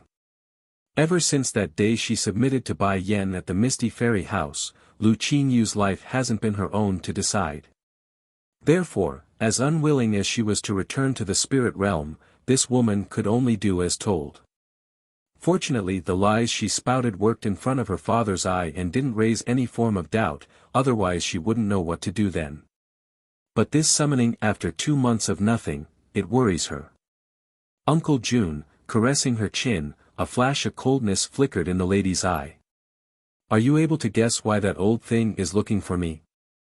Lu Qinyu was undoubtedly a noble lady of the spirit realm, but due to her father's lack of care and even disdain for her existence, she's never been able to experience the kind treatment that came with her status.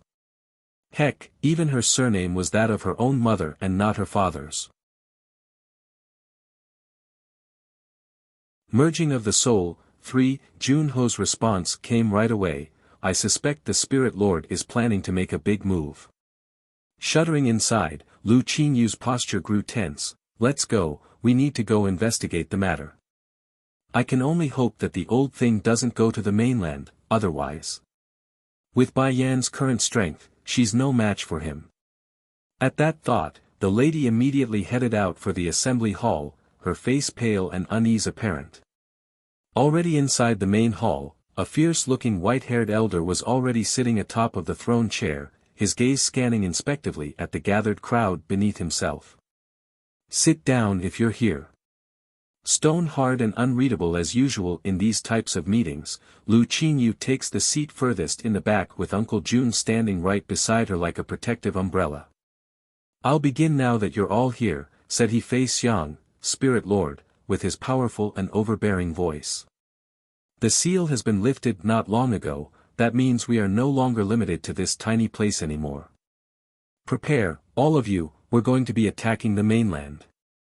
That sent Lu Qinyu into a numbing chill. It's exactly as she suspected, they're attacking.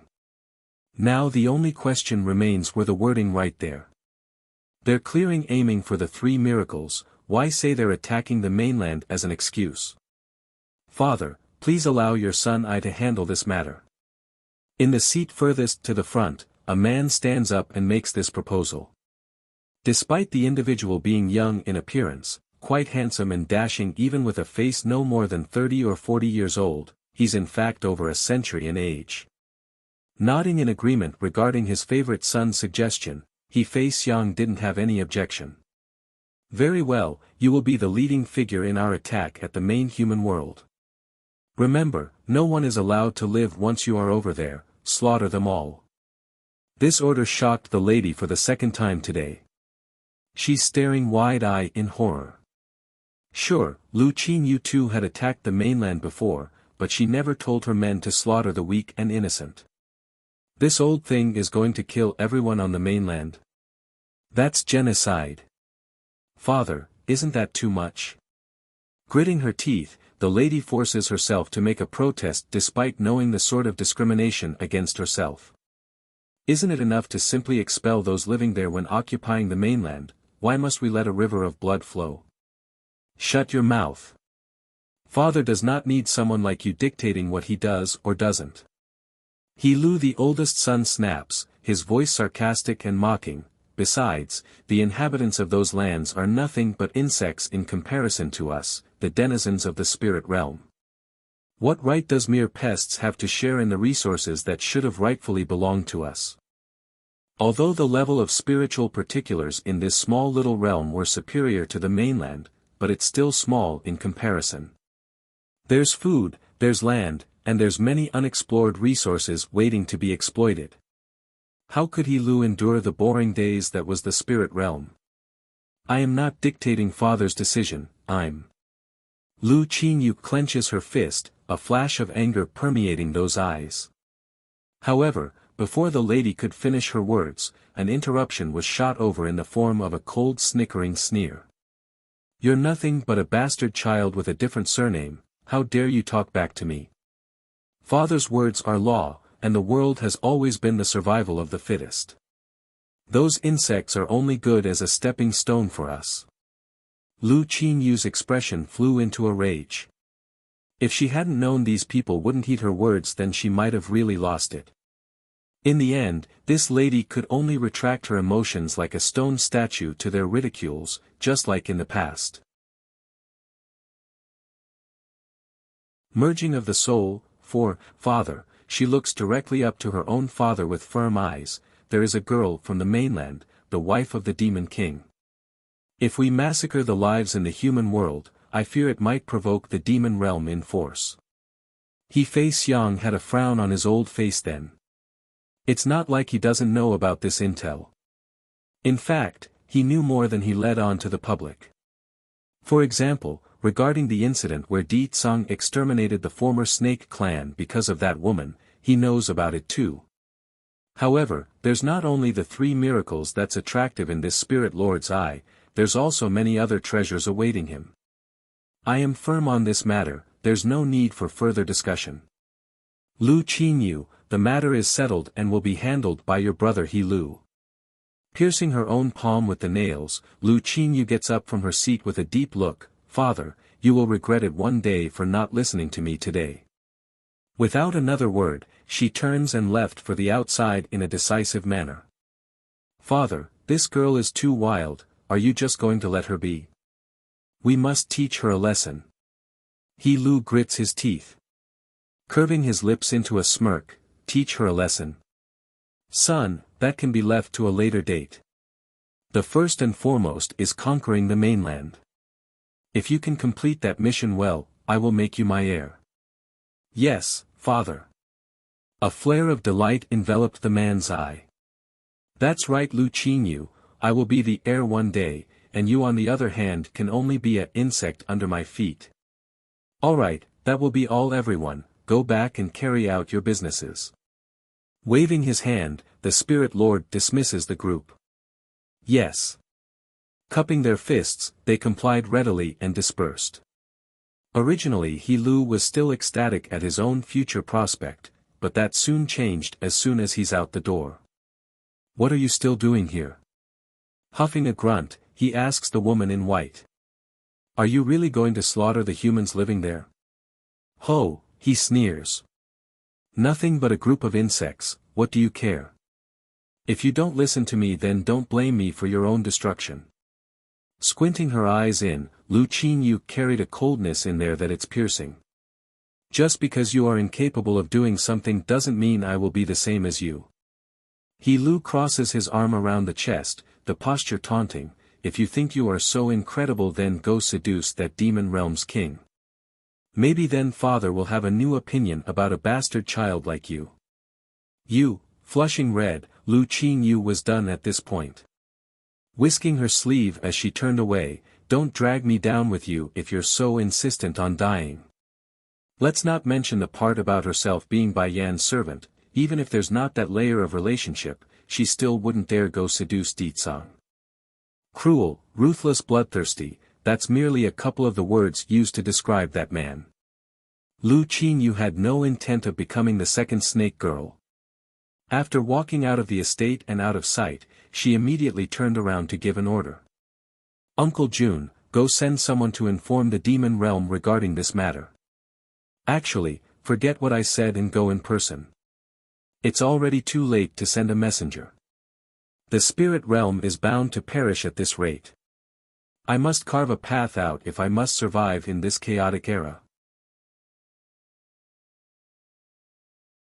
Merging of the Soul, 5, Holy Land. At the heart of this wondrous place, Lord Chu Ran was currently feeling quite uneasy as he stared at the bronze gate in front of himself. "Elder Jingqi, Frist, I keep getting this unsettling feeling recently that something bad is about to happen." The first elder heaves a sigh in return. "Lord, you are overthinking this too much. The world right now is very peaceful, so don't think too much of it." "I hope so." Making a bittersweet smile, Lord Chu Ran wanted to believe that. However, the unease only grew like a dark gloomy cloud hovering over his heart. Perhaps he's really jinxed it, but it's then an urgent-looking guard of the Holy Land came running over. His face showed panic and unease when kneeling.